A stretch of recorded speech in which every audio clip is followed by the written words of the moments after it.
proposta de formação, né, falar um pouco sobre a temática que a gente iria seguir nesses encontros.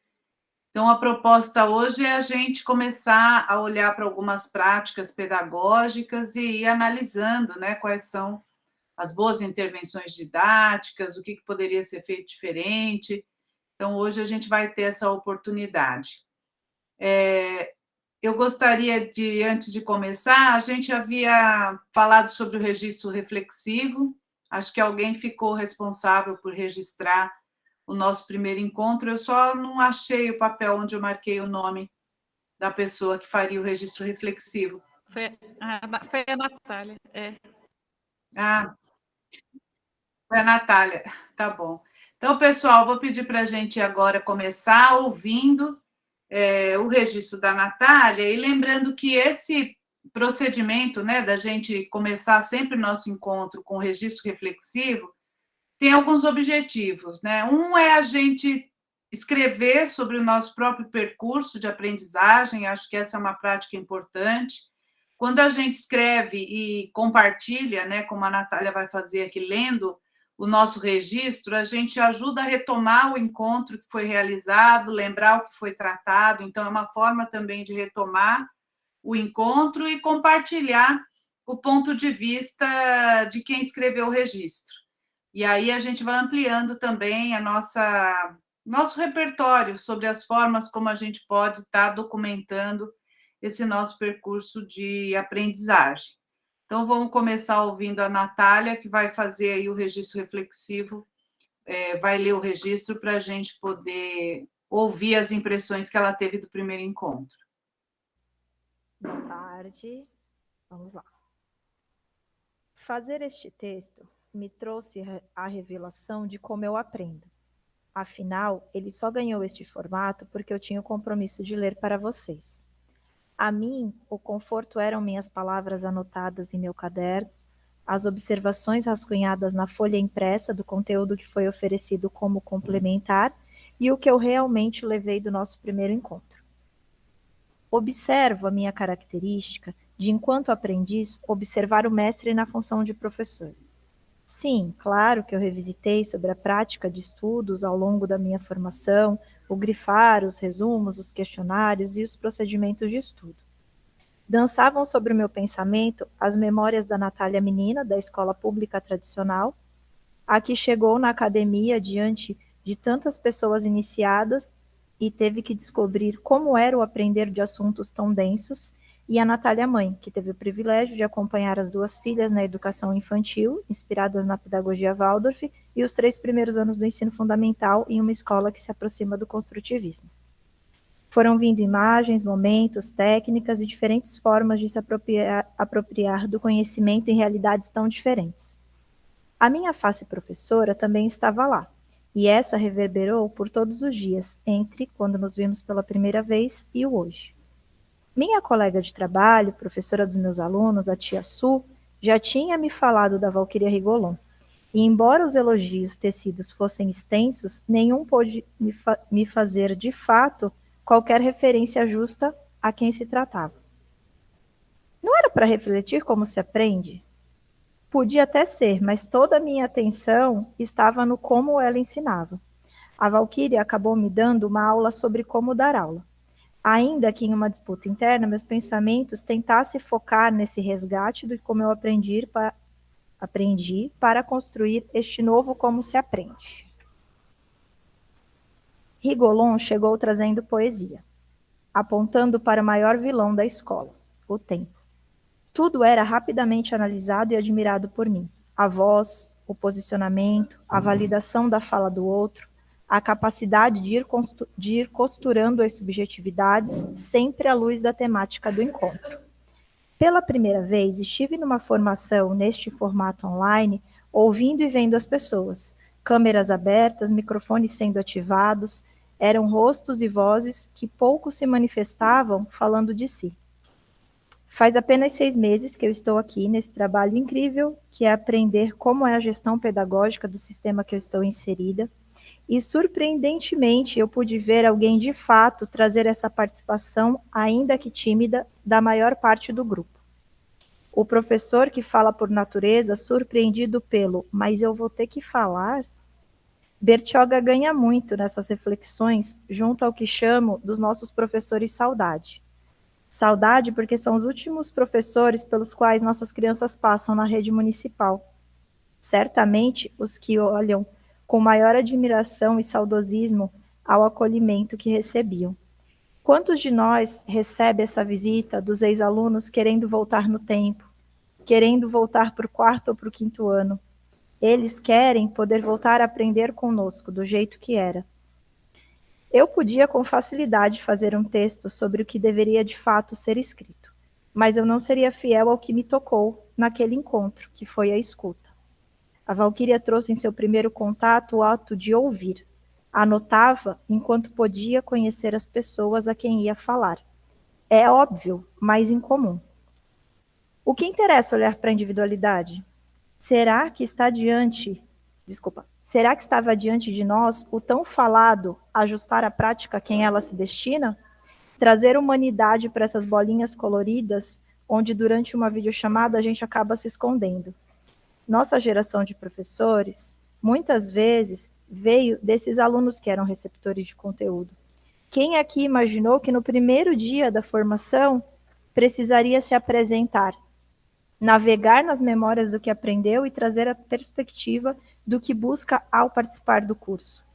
Valquíria trouxe a introdução do tema da formação, mas deu voz, cor e sutileza aos que ali estavam, diminuindo a passividade. Trouxe a dimensão do agora, nesse momento em que, como a Rosaura Soligo nos mostrou, o aqui se dissipa. É estarmos cada um no seu aqui e ainda assim podermos estar um pouco mais perto. Assim vamos caminhando, por vezes aprendendo como se aprende e outra aprendendo como se ensina. É sempre bom lembrar que nossas práticas nos revelam muito além do que imaginamos. O professor se faz em cada fala, nos gestos e nos atos ao se dirigir aos estudantes. Obrigada, colegas, pela troca. Obrigada, Valquíria, por se manter essencial, ainda que seja tão imensa. Obrigada, Su, por unir tudo isso. E obrigada, Secretaria, por nos propiciar estes momentos. Ah, que orgulho! Que bonito! Nossa, Natália, muito bonito. E você falou aí um nome, né, para o professor, professor Saudade. Nossa, que bonito, né? Suas palavras, um registro bem organizado, poético, inclusive poético, né? Acho que isso toca a gente. Acho que a Natália capturou bem a ideia, gente, do registro reflexivo. Não é organizar uma ata dizendo especificamente o que aconteceu em cada momento, mas sentir-se livre para tecer um registro à luz das questões que tocaram mais, né? O grupo, que fez mais sentido para cada um. Então, essa ideia dos registros é uma coisa que a gente vai começar aqui fazendo. A princípio, nós professores estamos muito acostumados a fazer registros mais formais, né? Preencher documentos, preencher diários, às vezes preencher relatórios, mas acho importante que nesse percurso que a gente está discutindo procedimentos de estudo, que a gente também aprimore a nossa capacidade de produzir registros mais reflexivos sobre o nosso percurso, sobre as formações das quais a gente participa. Eu acho que para formar estudantes, a gente também precisa se colocar nessa posição de quem estuda, de quem escreve sobre as coisas que aprende, sobre as formações das quais participa. Então, Natália, muito obrigada, viu? Ficou muito bonito o seu registro. E agora eu queria saber quem aqui quer escrever o registro de hoje, no período da tarde, para ser lido no nosso próximo encontro.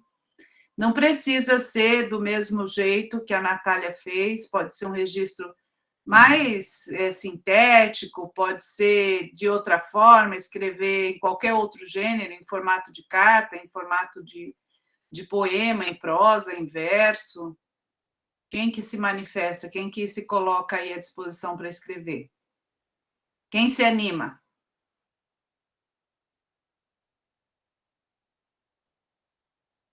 Vamos lá, pessoal. Os primeiros são sempre os mais fáceis, ó, porque até agora a gente só tem O da Natália, depois vai ficando mais complexo, cada um vai escrevendo uma coisa diferente.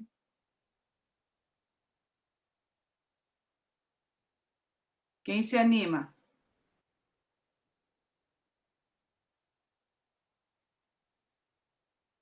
Ninguém, pessoal?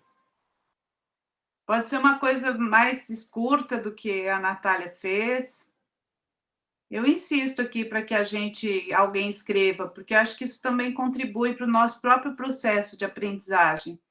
Estamos entre colegas, isso aqui não é uma competição, não vai ter prêmio, não vai ter bônus, mas acho que é a oportunidade da gente exercitar, né, um pouco do que a gente está estudando junto aqui.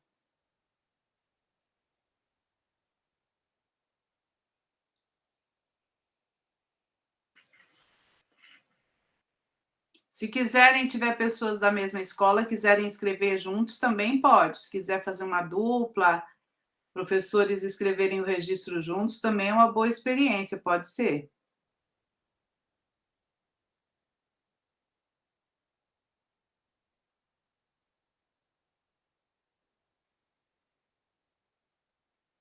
Solange, que abriu a câmera, vai aceitar escrever o registro?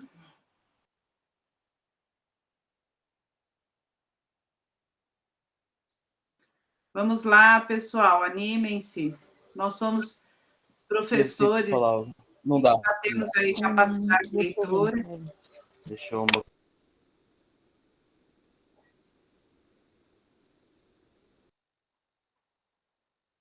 Não? Então vou fazer o seguinte, eu vou escrever o registro.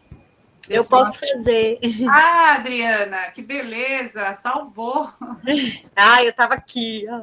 É porque, assim, eu não participei do primeiro encontro, eu estava com dobra fixa, agora eu tô sem, né, recentemente. Então, assim, eu não pude, eu vi a aula, mas não é a mesma coisa de que tá, né, assim, presente no momento. Então, eu assumo aí o registro, tá bom? Ah, eu fico muito feliz. Vai ser sempre muito bom para quem passa por essa experiência, gente. A gente fica lá um pouco angustiado, né? Como é que eu vou escrever? Mas depois é uma experiência tão bacana. Obrigada, Adriana. Não se preocupe com o tamanho, Sim, nem com a tá linguagem, nem com o estilo. Escreva do jeito que o seu coração mandar. Tá bom? Obrigada mesmo. Tem gente te agradecendo aqui, ó. Então, pessoal, vamos abrir esse nosso primeiro encontro. A Adriana vai fazer aqui o registro hoje para a gente começar o encontro da semana que vem, com a leitura dela. E agora eu vou pedir, então, para a Suzana passar o slide, eu vou ler a leitura inicial. Já tinha contado no encontro passado, né, que a gente aproveita sempre o começo do encontro para eu compartilhar uma leitura, em geral, uma leitura literária. Eu acho que isso ajuda a gente a ampliar o nosso repertório leitor e também dá um pouco de leveza, né, para os nossos encontros. Quem está vindo para esse encontro agora à tarde já teve uma manhã provavelmente de trabalho, já correu, já se deslocou aí pela cidade. Então, a gente sempre começa com um texto, que é um momento que a gente dá uma parada, uma respirada. E esse é um texto que eu gosto muito. Eu sempre, nas minhas formações, eu trago esse texto, que é uma crônica do Otto Lara Rezende, que eu acho que dialoga muito com o nosso papel na sala de aula como professores também. Então, vou compartilhar com vocês. O título da crônica é Vista Cansada. Acho que foi o Hemingway quem disse que olhava cada coisa à sua volta como se a visse pela última vez. Pela última ou pela primeira vez? Pela primeira vez foi outro escritor quem disse. Essa ideia de olhar pela última vez tem algo de deprimente. Olhar de despedida de quem não crê que a vida continua. Não admira que o Hemingway tenha acabado como acabou. Se eu morrer, morre comigo um certo modo de ver, disse o poeta. Um poeta é só isto, um certo modo de ver. O diabo é que de tanto ver, a gente banaliza o olhar, vê não vendo. Experimente ver pela primeira vez o que você vê todo dia sem ver. Parece fácil, mas não é. O que nos cerca, o que nos é familiar, já não desperta curiosidade. O campo visual da nossa rotina é como um vazio. Você sai todo dia, por exemplo, pela mesma porta. Se alguém lhe perguntar o que é que você vê no seu caminho, você não sabe. De tanto ver, você não vê. Sei de um profissional que passou 32 anos a fio pelo mesmo hall do prédio do seu escritório. Lá estava sempre pontualíssimo o mesmo porteiro.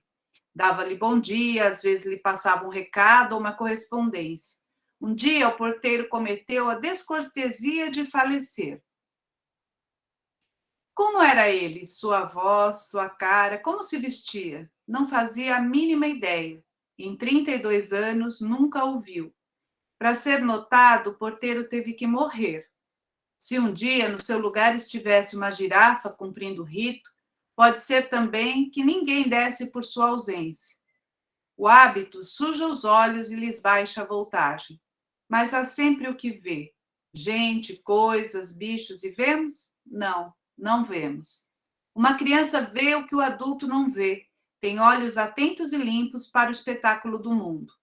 O poeta é capaz de ver pela primeira vez o que de fato ninguém vê. Há pai que nunca viu o próprio filho, marido que nunca viu a própria mulher. Isso existe às pampas. Nossos olhos se gastam no dia a dia opacos, e é por aí que se instala no coração o monstro da indiferença. Já conheciam o texto, pessoal?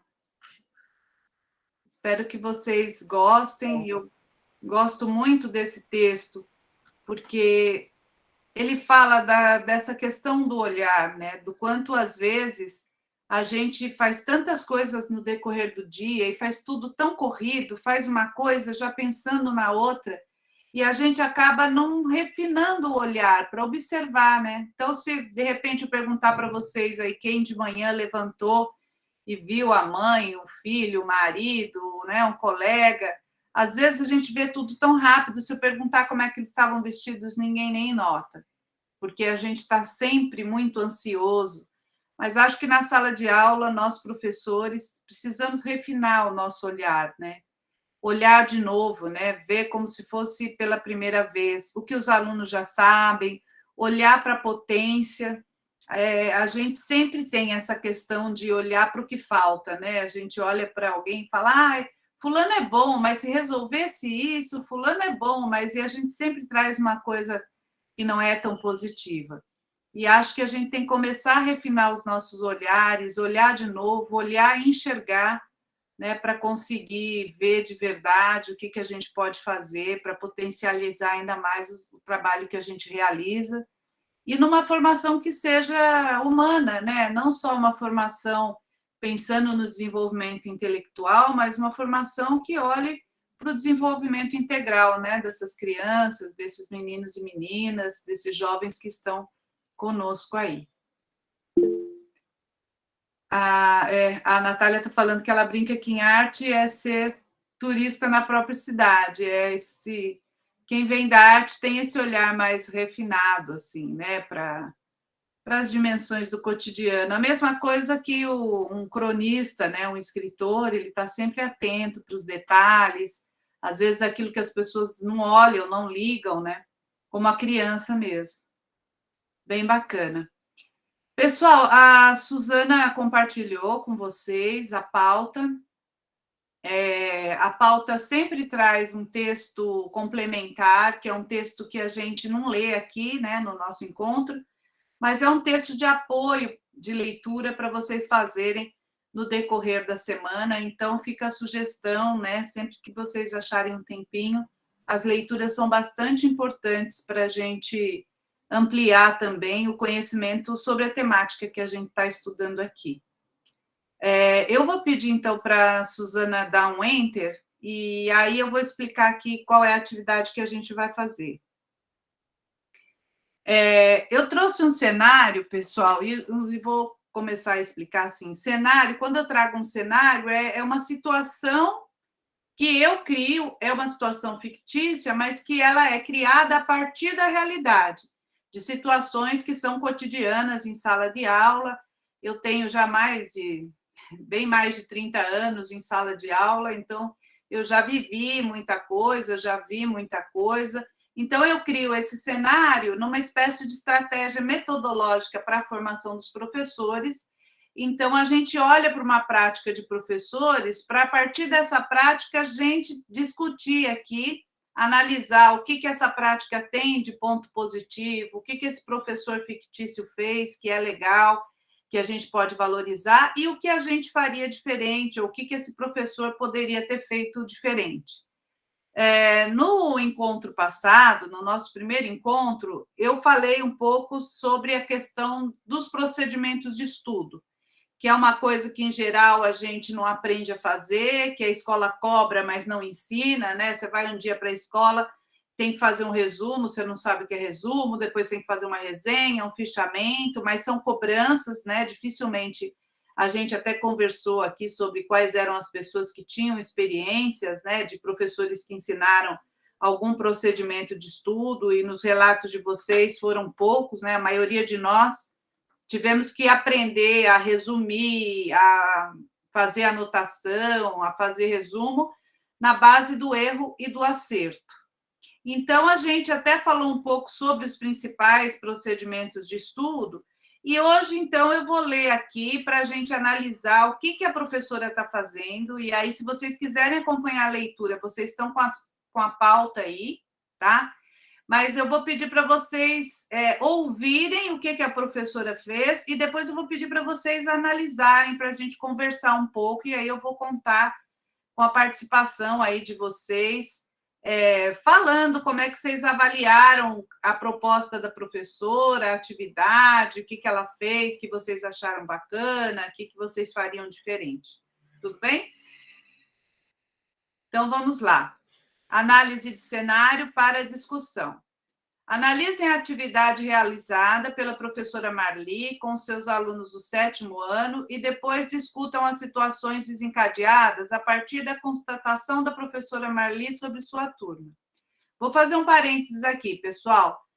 Alguém pode pensar assim, mas eu estou dando aula para o 1º ano, vou analisar o 7º ano. Mas eu estou falando para a gente analisar uma prática que poderia ser feito também com a turma de 3º, 4º, 5º ano, porque o que está em jogo aqui não é o conteúdo que a professora está ensinando, mas os procedimentos didáticos, as intervenções que ela faz com a turma, tá?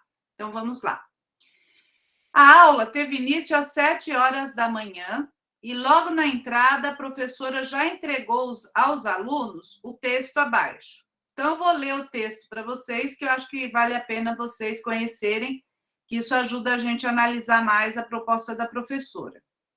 O texto era esse, olha, alerta geral. Entenda por que mais de 600 animais da fauna brasileira correm risco de desaparecer do nosso mapa. A biodiversidade brasileira é uma grandeza impressionante. Estimativas de pesquisadores revelam que o país possui entre 15% e 20% de toda a biodiversidade mundial e abriga o maior número de espécies endêmicas, são aquelas que são encontradas em nenhum outro lugar. A variedade da fauna e flora é tão grande que inviabiliza o levantamento preciso do número de espécies existentes. Calcula-se que sejam em número de 2 milhões, dos quais 10% já foram identificados. O ecólogo Thomas Levinson, na Universidade Estadual de Campinas, a Unicamp, coordenador do maior levantamento sobre biodiversidade feito no Brasil, reconhece que há uma cratera gigantesca de informação atribuída justamente à enorme variedade de espécies. Essa riqueza confere ao Brasil uma posição entre os 17 países considerados megadiversos, ou seja, que abrigam 70% de espécies de animais e vegetais catalogadas no mundo. Porém, apesar de tamanha abundância e da certeza de que muitas espécies existentes nem sequer foram inventariadas, as atividades humanas vêm ameaçando a manutenção da biodiversidade.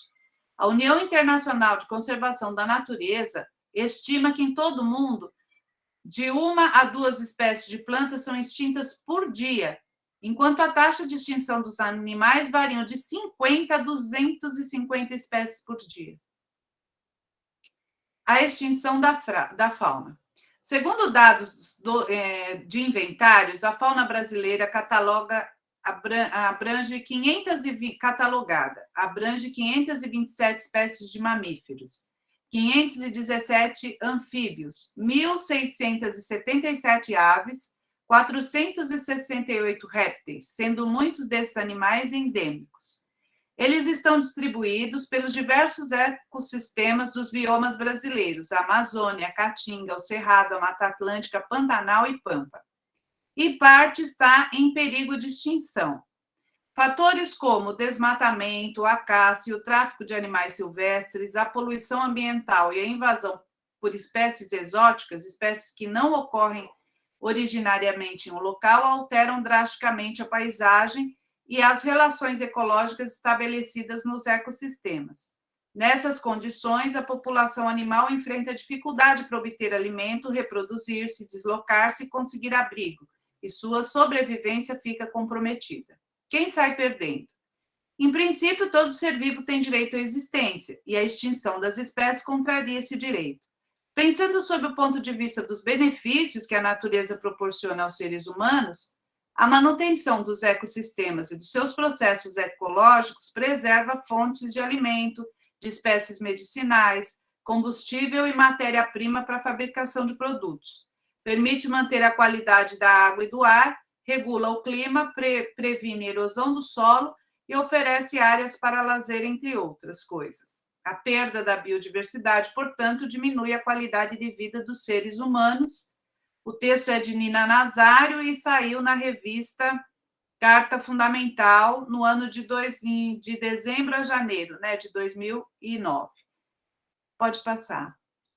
Então, pessoal, esse foi o texto que a professora deu. Olha lá, agora, o que ela fez depois da entrega do texto?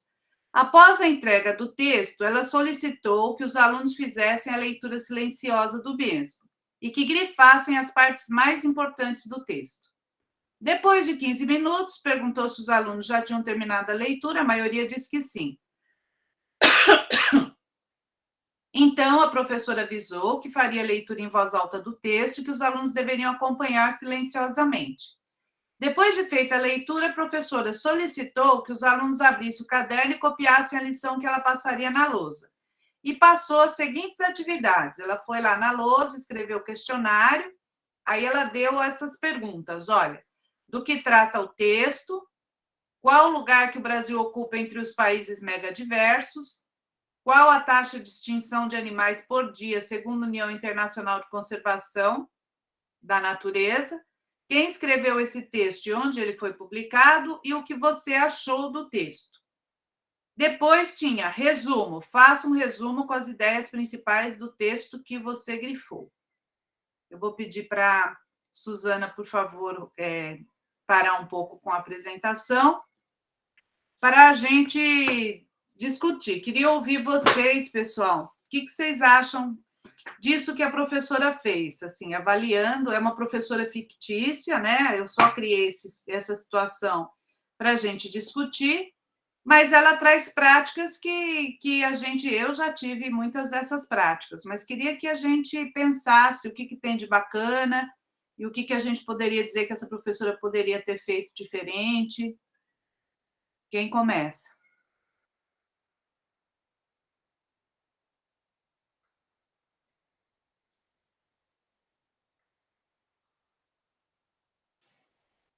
Pode ser um comentário desde o texto que ela escolheu, ou sobre as questões da leitura silenciosa, do questionário, do grifo.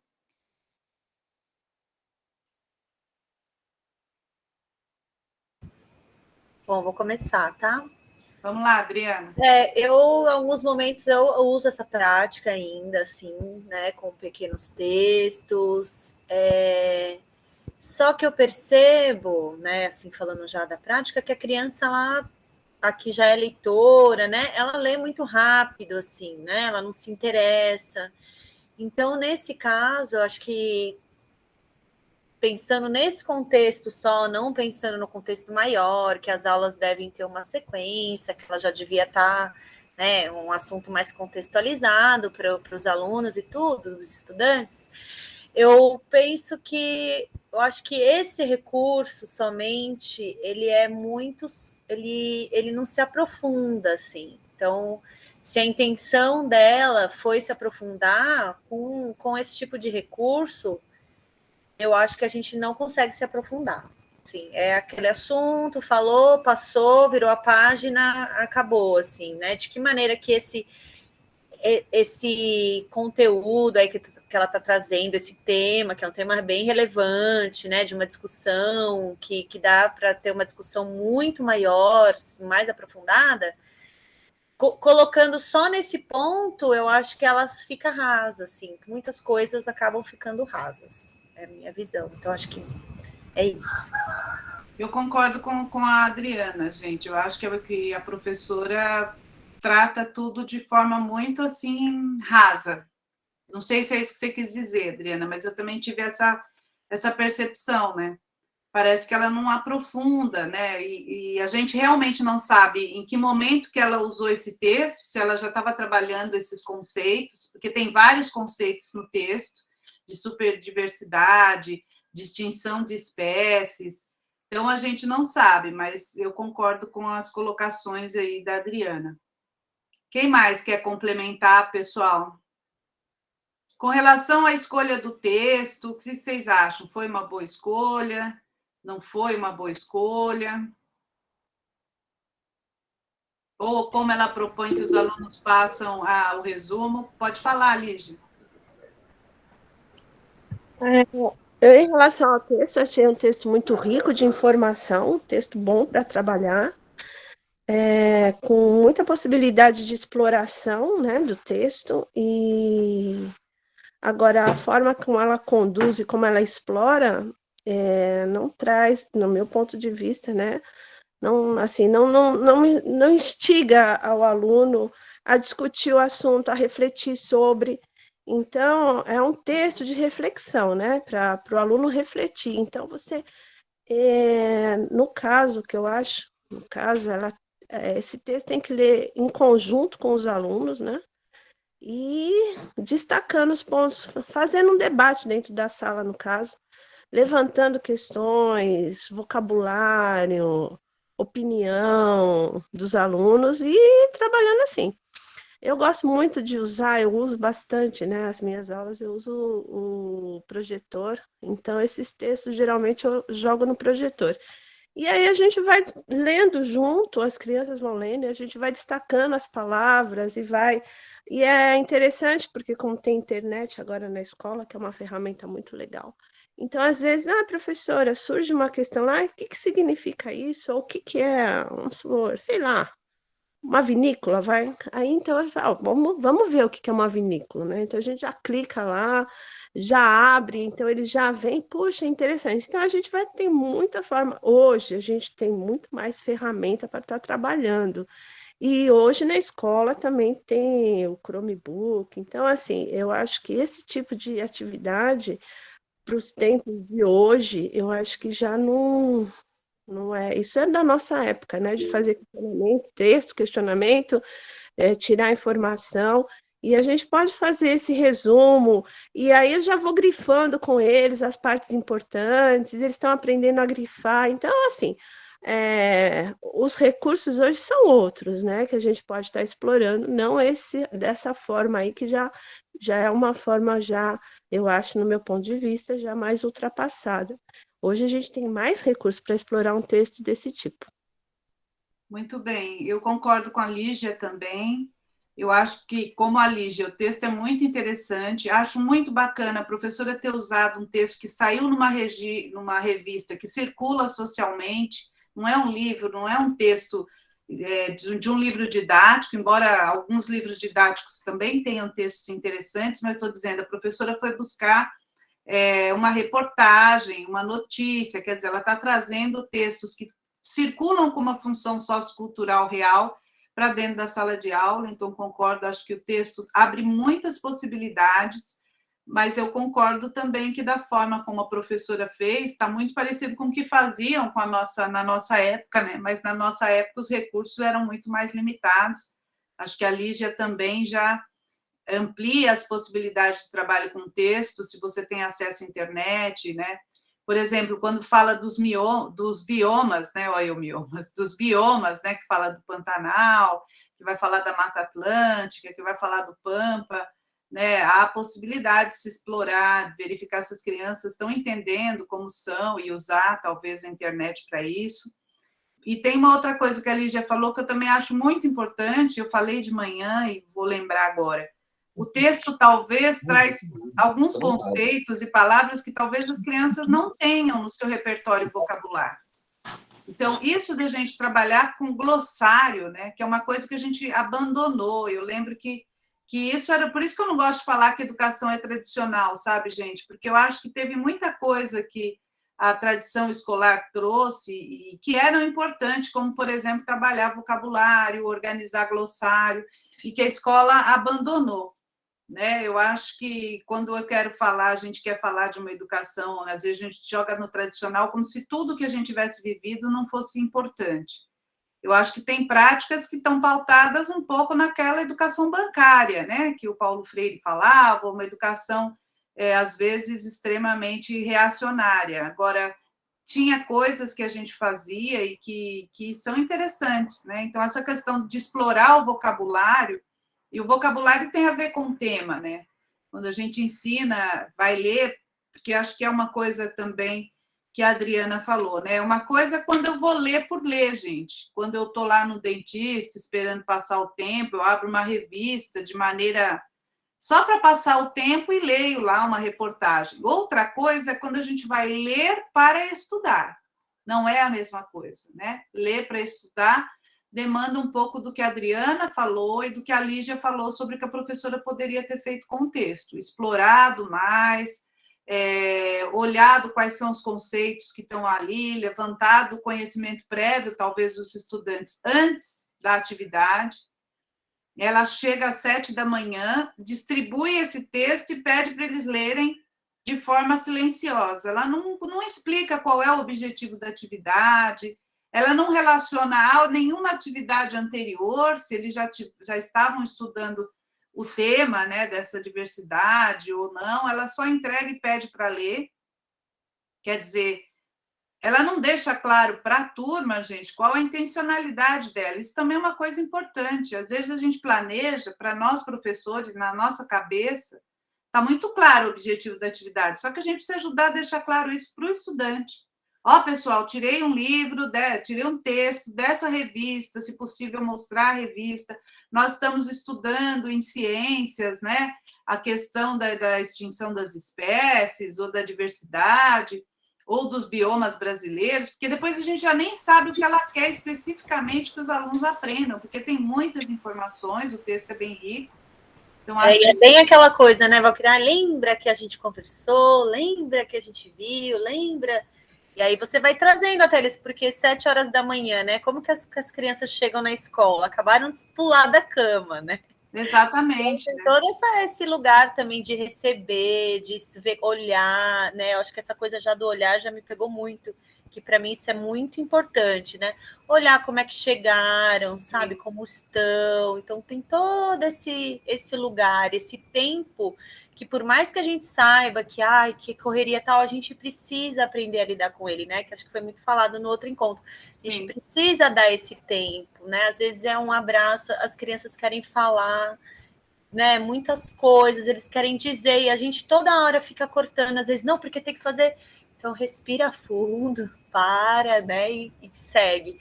Eu acho que é isso, né? Esse texto falou, essa coisa dela ter escolhido um texto interessante, isso faz muita diferença.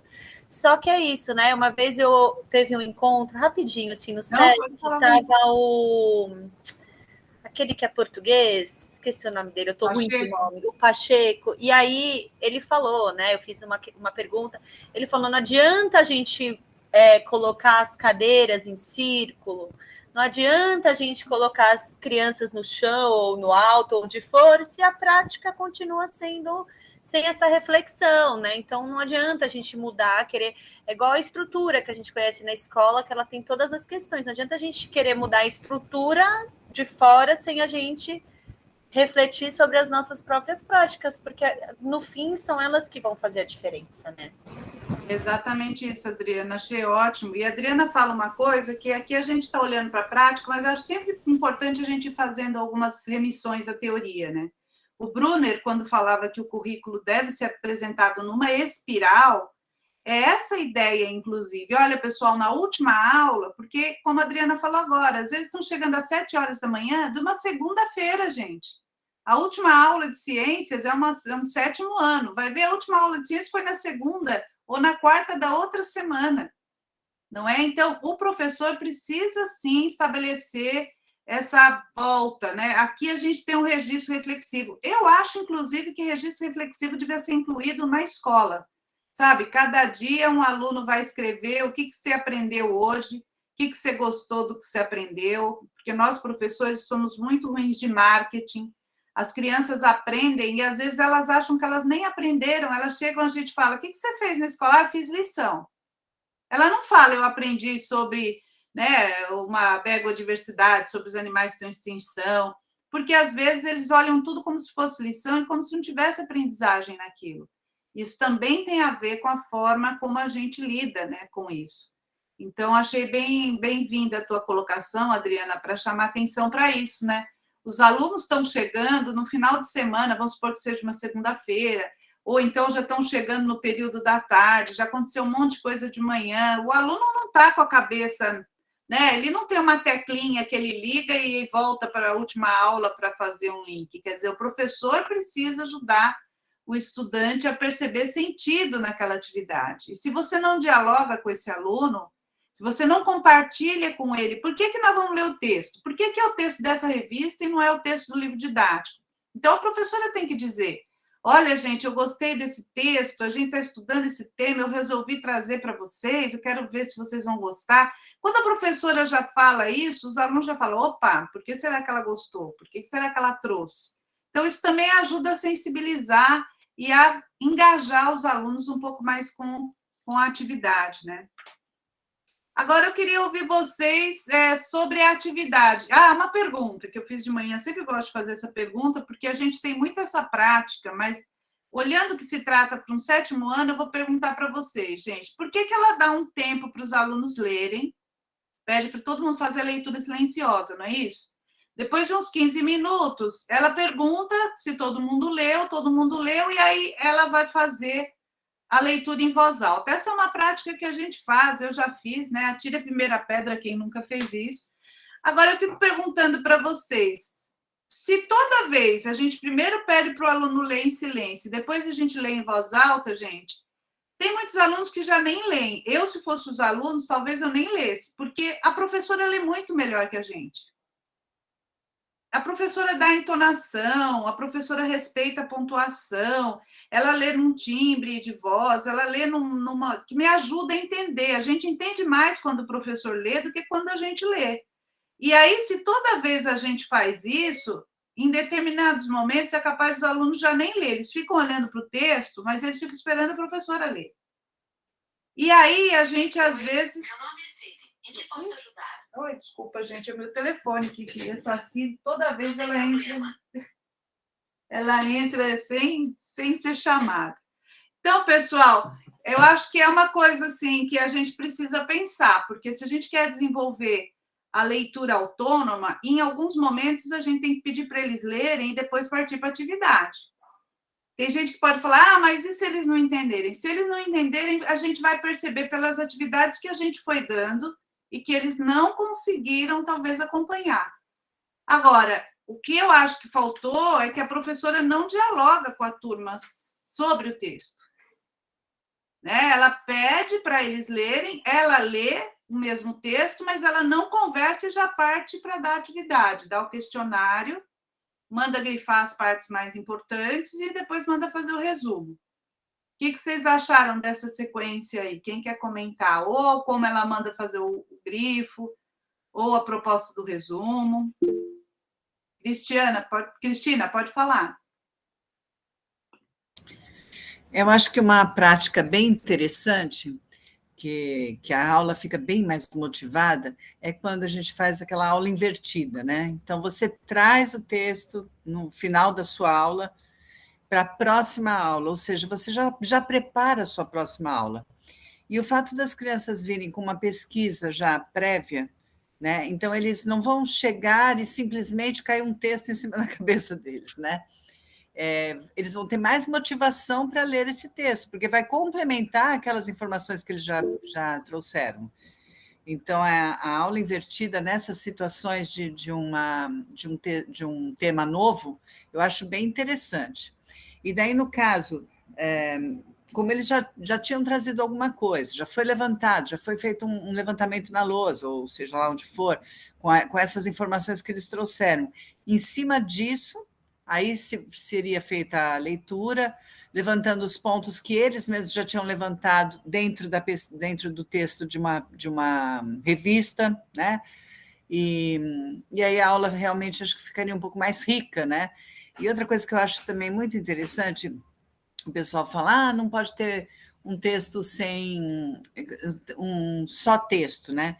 Mas eu acho que o texto com ilustrações ele vai alcançar muito mais, né, o gosto, o incentivo para aquela leitura. Né? Então, por exemplo, falou em biomas, cadê um mapa ali para a gente ver onde está cada bioma? Falou dos animais endêmicos, o que são os animais endêmicos? Já coloca ali umas figurinhas, né? Então, eu acho isso uma estratégia um pouco mais rica, né? Concordo com você, Cristina. Inclusive, quando a gente faz aula invertida, a gente tem que mandar o texto, mas também mandar um roteiro de estudo. Não é mandar um questionário, não é isso. Mas orientar como ele faz aquela leitura. Se eu for pedir para ele grifar, eu já faço um grifo orientado.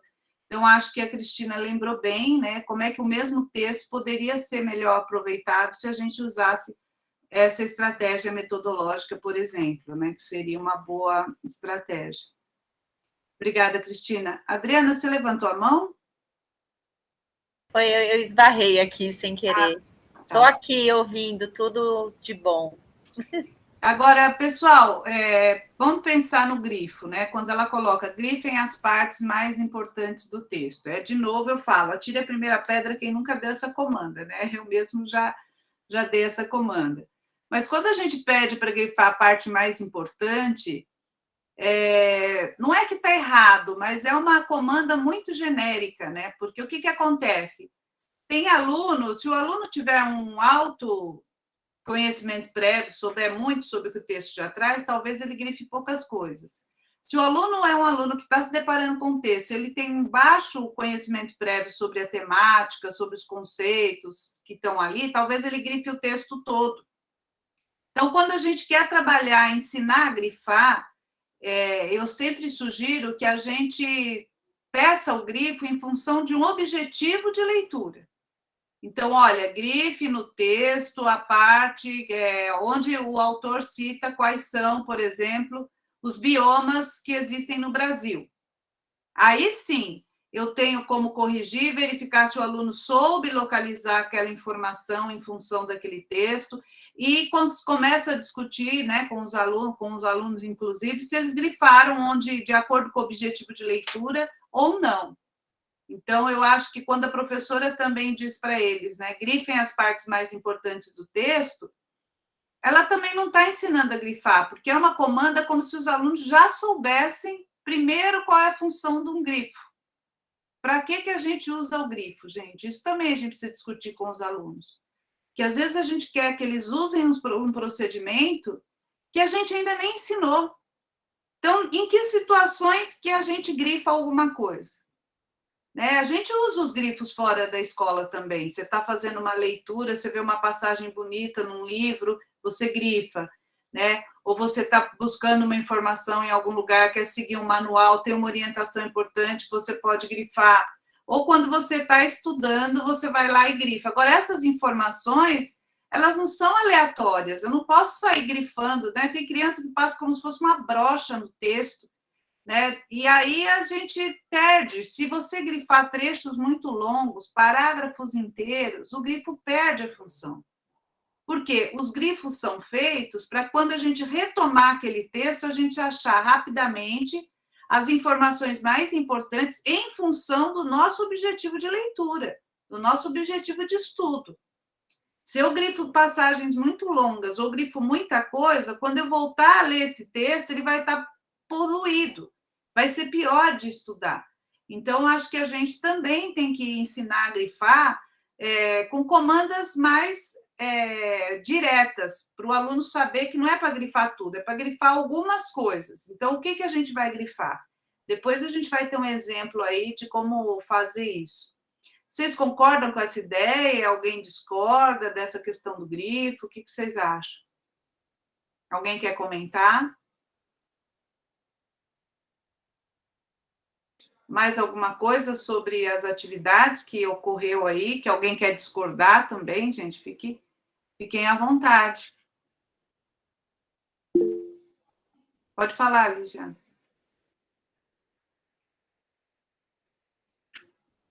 Lígia levantou a mão? Isso, não, desculpa, esqueci de abrir o áudio.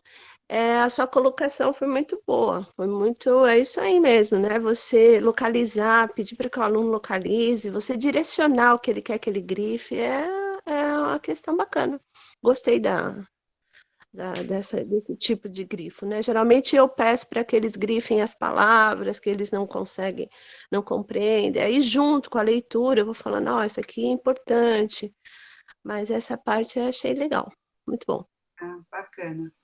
Eu sempre sugiro, assim, que quando a gente vai dar a primeira leitura, na primeira leitura a gente deixá-los ler, assim.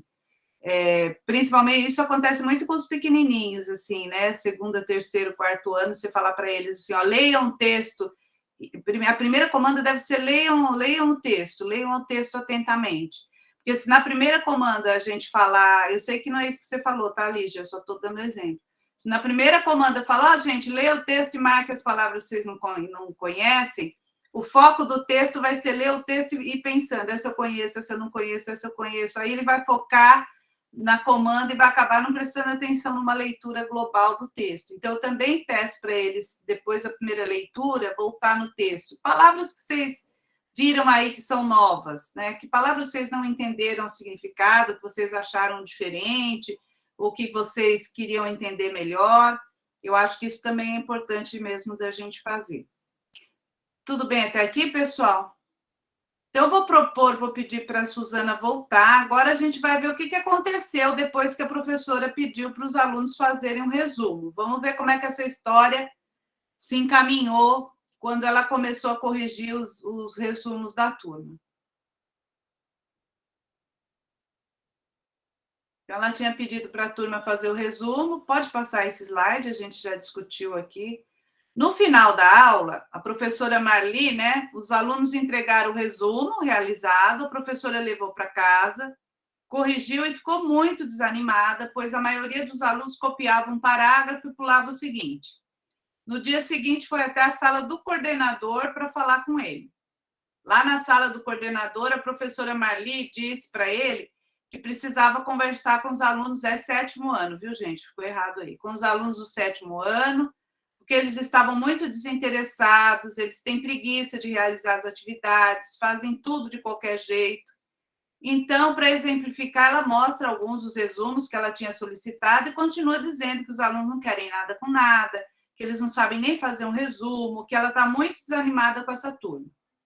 O coordenador escuta, né, a professora atentamente, olha alguns resumos, né, apresentados pela professora Marli, e diz para ela não se preocupar, que ele vai lá falar com os alunos e tomará algumas providências. 3 dias depois, o coordenador vai na sala da professora Marli, como ele havia prometido, para dialogar com os estudantes. Então, ele cumprimenta os alunos e começa a sua fala. Gente, vamos ver como é que o coordenador conversou com os alunos. Bom dia, pessoal, tudo bem com vocês? Bom, quero conversar um pouco com vocês, porque a professora Marli essa semana conversou comigo sobre vocês e eu fiquei preocupado. Ela me disse que a maioria não tem se interessado pelas atividades, que não querem estudar. Pessoal, vocês precisam se esforçar mais. Vocês andam muito dispersos, precisam demonstrar interesse, cumprir devidamente as atividades. Muitos de vocês, que eu sei, ficam até de madrugada acordados no celular. Depois, no dia seguinte, chegam aqui como zumbis. E aí, alguns alunos deram risada. A competição aí fora é difícil. Se querem ser alguém na vida, precisam acordar agora. Comecem mudando a rotina. Vocês precisam desenvolver hábitos de estudo. Não adianta somente vir à escola, é preciso estudar.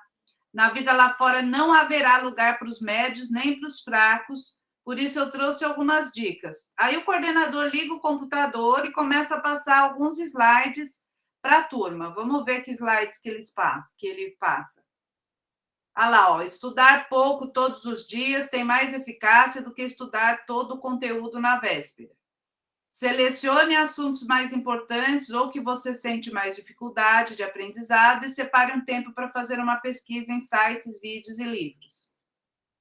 Aprendizado ativo é quando você se envolve com seus estudos. Se você lê um livro grifando, escrevendo, recitando parte do texto, significa que você está assimilando melhor as informações, você está aprendendo com eficácia. Sempre ao final de uma sessão de estudo, crie um questionário de perguntas, seja criativo, crie perguntas abertas e também de múltipla escolha. Quando você usa vários sentidos em seu estudo, você trabalha diferentes áreas do seu cérebro. Com isso, a memória armazena a informação com mais facilidade. Durante sua sessão de estudo, saia da frente do computador, desligue seu celular e fique em local onde você terá poucas chances de ser perturbado. Estudar todos os dias faz com que seu cérebro se acostume ao constante processamento de informações. Um estudante ativo é aquele que se engaja de todas as maneiras com conteúdo. Quando você estuda sem concentração ou fazendo várias atividades ao mesmo tempo, você não memoriza um conteúdo. Crie infográficos, imagens dos conteúdos que você está estudando. Para uma informação se fixar em sua memória, é preciso que haja uma ligação com algo relevante em sua vida. Crie perguntas sobre suas leituras, deixe seu aprendizado mais ativo e faz com que você compreenda e memorize melhor um assunto. Quando você cria suas próprias técnicas de estudo, você aprende em dobro. Bom, vou pedir para a Suzana tirar os slides, gente. Queria que agora a gente analisasse essa situação. A professora ficou frustrada, que os alunos não sabiam fazer, foi lá reclamar com o coordenador foi lá, fez isso com os alunos. Como é que vocês avaliam aí, hein? A queixa da professora, a atitude do coordenador, aí da sala de aula? O que vocês acham? Vamos lá, Adriana, puxa a fila. Ai, gente, primeiro que isso é tão comum, né? Assim, parece que é uma história distante, mas ela é muito perto da gente, da nossa realidade, da nossa prática. E aqui refletindo, acho que assumir isso é um primeiro passo, né, para a gente começar a pensar que aqui nós estamos julgando, né? Mó gostoso. Mas acho que é a partir dessa reflexão mesmo nossa, assim, das práticas, do planejamento, que exige tempo, tanta coisa. Mas em relação à professora, eu acho que ela foi ali, né? Ela quando ela aplicou, ela esperava um resultado, ela não pensou na prática dela em todo esse processo. Ela não em nenhum momento, eu acho que ela ou passou por si, mas ela não trouxe não é culpa, mas uma responsabilidade, né? Acho que tem diferença entre culpa e responsabilidade. Então, ela não refletiu sobre a responsabilidade dela. E aí, acho que volta aquela educação bancária. Eu estou aqui para ensinar, vocês estão aqui para aprender. Né? E a gente está aqui para trocar. A gente tem experiências, muitas, que a gente pode trocar, que as crianças têm demais. E eles são a resposta, né? E a resposta chegou. E aí, o coordenador... muito engraçado, né? Toda essa parece um coach, né, para as crianças, né? Querer estampar, e muitas dessas reflexões que ele trouxe, acho que são muito importantes, mas mais para o professor ali na situação do que para a própria criança. Para o professor, né? Então ele fala, tem que colocar imagens, tal. Mas como que o menino vai desenvolver isso se ele não tem repertório para isso, né? A gente precisa trazer esse repertório para ele começar. Eu vejo assim, eu gosto muito de trabalhar com texto, quero muito me aprofundar nisso. E eu vejo que como se constrói um texto não é assim, cai do céu, é um processo mesmo de construção que eu preciso mostrar para ele as possibilidades que existem, né? Eu tenho que falar, tem isso, olha, se você fizer... Eu faço uma sugestão, né? Acho que essa coisa de sugerir... E eu acho que essa escola, essa situação é o que eu falo, gente, é muito cotidiana e que ela só vai começar a mudar a partir do momento que a gente, acho que é um despertar mesmo, de você acordar e falar, não, tem alguma coisa errada aqui, A gente está reproduzindo algo, a gente está culpabilizando, né, pessoas que estão ali em formação, né? Acho que culpabilizar sem, né? Culpabiliza a família, culpabiliza, e a gente fica patinando nessa culpabilização e a gente não consegue avançar, né? A gente fica quem tem mais culpa, né? Vou ter pena de quem mais, né? Quem é mais. Então, acho que é esse lugar que a gente tem que avançar e sair dele o mais rápido possível. E esses encontros, para mim, são, nossa, de grande importância para isso, para chegar nesses pensamentos. Muito legal, Adriana. Acho que a Adriana fala uma coisa que eu assino embaixo, assim, culpabilizar não adianta, gente. Porque aí um vai passando a culpa para o outro, e mesmo que a gente achasse um culpado, vamos supor que fosse uma situação passível de ter um culpado. Isso ia mudar em que essa situação? Não é? Então, se as crianças estão no 7º ano e ainda não sabem, né? Porque ninguém perguntou se essas crianças sabem resumir, né? Partiu-se da ideia que elas têm que resumir. O que elas faziam? Copiavam um parágrafo, pulavam o outro, mas elas não fizeram um resumo só no 7º ano, elas já vêm fazendo esse resumo historicamente aí, e todo mundo estava validando e dizendo que estava certo. Quer dizer, como é que eu vou aprender a fazer resumo se ninguém ensina, se só é cobrado? Então, eu acho que a Adriana coloca bem, acho que a professora não para em nenhum momento para pensar, ela está quase dizendo que os alunos têm, né, como de manhã a Natália fez esse comentário, né, que uma colega que estava lá do lado dela, qual que é o nome, Natália? É a professora Samanta. Ela é professora Samanta. Infantil da Etapa Pré. Professora Samanta falou, né, que às vezes a gente fica, é fácil a gente olhar para os alunos e falar, ah, esse aluno tem problema de aprendizagem, mas a gente também tem problema de ensinagem. Mas se a gente não parar para fazer esse exercício de reflexividade crítica que a Adriana falou, né, mas será que eu estou cobrando uma coisa que eles não sabem? Será que eles sabem? Né? Então, a professora entra na sala para dar lição para os alunos, ela não dialoga com os alunos, né? Não fala o motivo da atividade, não explica por quê. E engraçado, quando ela vai lá falar com o coordenador também não dialoga com ela, ele aceita na boa, né? E ele ainda cria uma expectativa na professora, pode deixar que eu vou lá, como se ele fosse dar um jeito, né? Bem bacana isso, Adriana. Quem mais quer comentar, gente? Aqueles slides que o coordenador apresenta para os alunos ajuda a resolver o problema? Porque, na verdade, o problema era que os alunos não sabem fazer resumo. Quem quer comentar?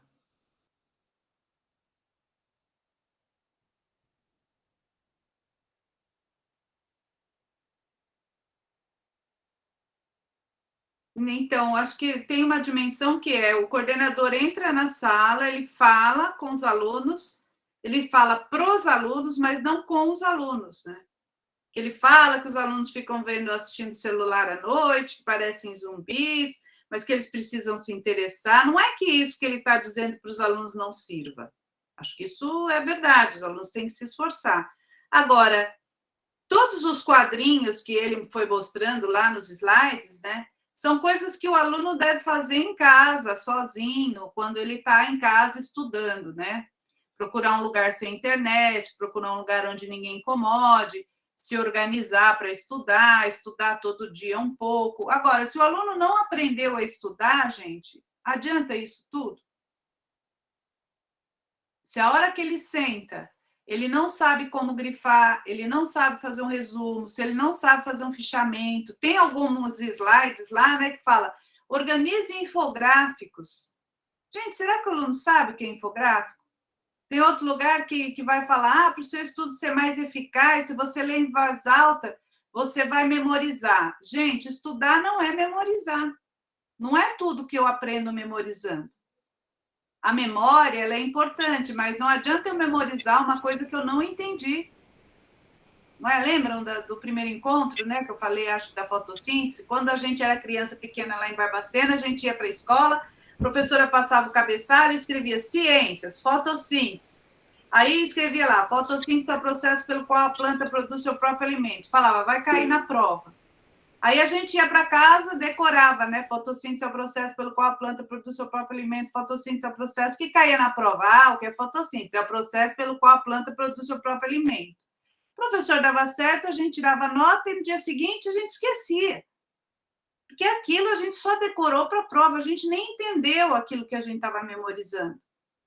Né? E tem um dos cards lá, nessa coisa meio coaching, concordo com a Adriana, ele vai dar uma de coaching lá com as crianças, que diz isso, né? Lê em voz alta, que assim você memoriza, mas para aprender de verdade, só a memória não dá conta.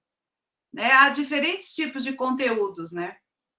A Natália até escreveu aqui, ó, o coordenador levou conteúdos atitudinais, os procedimentos de estudo continuam sem direcionamento, a responsabilidade do aluno ficou apenas para o próprio aluno, né? A escola e o professor são fundamentais nesse processo. Quer dizer, esse discurso do coordenador e a devolutiva, se a professora devolver os resumos, mandar fazer de novo, não vai adiantar se ela não ensiná-los a fazer. Porque o resumo, gente, não é só eu pegar o que eu grifei, copiar um pedaço, tirar o outro. O resumo é um texto que tem que ter coesão e coerência. Eu preciso sintetizar as ideias principais em função do texto. Inclusive, esse texto da revista que a professora apresenta é muito interessante. Eu vou pedir só para a Suzana voltar um pouquinho com a apresentação. Depois do título, tem inclusive uma frase lá que ajudaria a orientar o grifo, por exemplo. O próprio texto já traz uma provocação que poderia ser uma orientação para o grifo. Vou pedir para você voltar na primeira página do texto.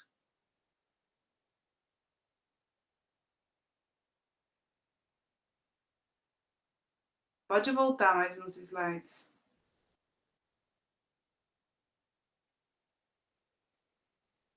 Mais 2, pode voltar. Pode voltar. Pode voltar mais 2 slides. Mais um. Posso falar uma coisinha só antes de você? Pode, é isso mesmo. Pode sim, Adriana. Rapidinho, que daí você já segue aí. Também essa questão da condição social, né, dessa criança. A gente, se for pensar num menino de 7º ano, um pouquinho mais independente, se vira, mas se a gente for para os nossos, né, do Fundamental 1, 4º ano, 3º ano, 5º ano, eles precisam de apoio familiar, muitas vezes eles não têm, assim, eu sei porque eu tenho crianças que o único momento que eles pegam material, alguma coisa relacionada é na escola, e depois acabou.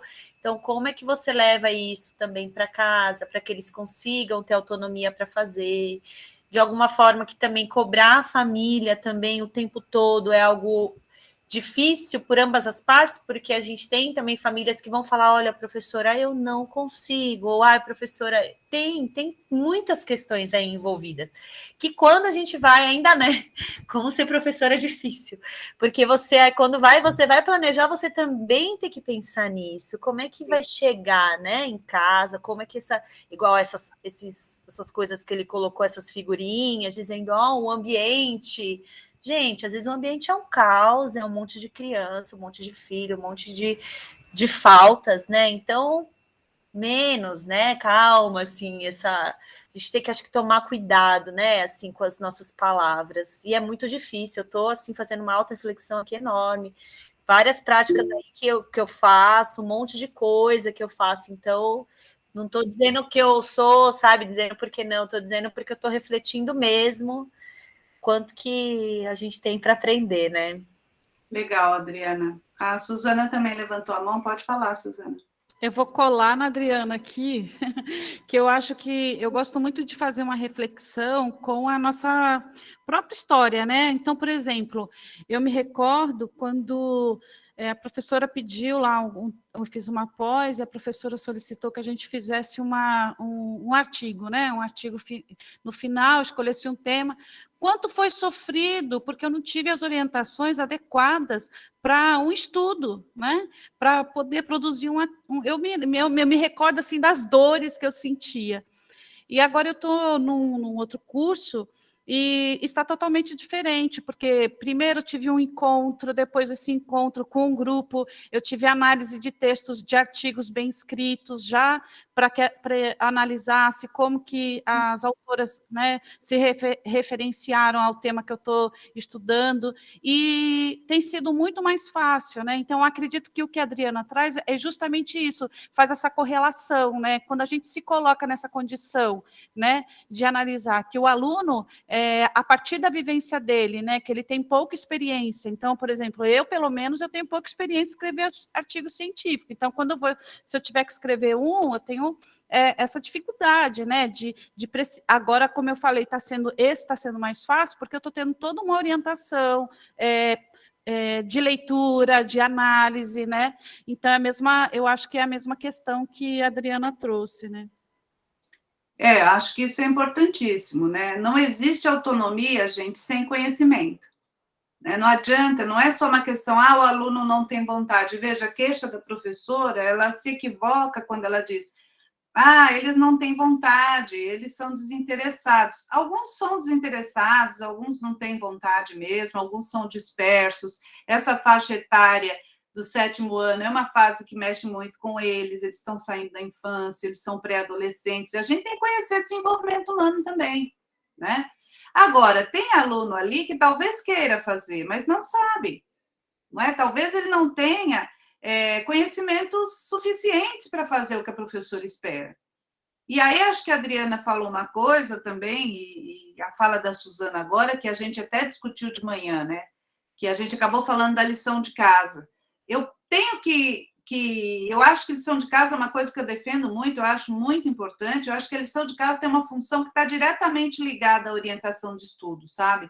Eu acho que a gente tem que investir em lição de casa para o aluno aprender que ele não estuda só na escola, que um dia ele vai sair da escola e ele pode estudar sozinho o que ele quiser, ele pode pesquisar o que ele quiser, aprender outras coisas, a partir dos seus centros de interesse.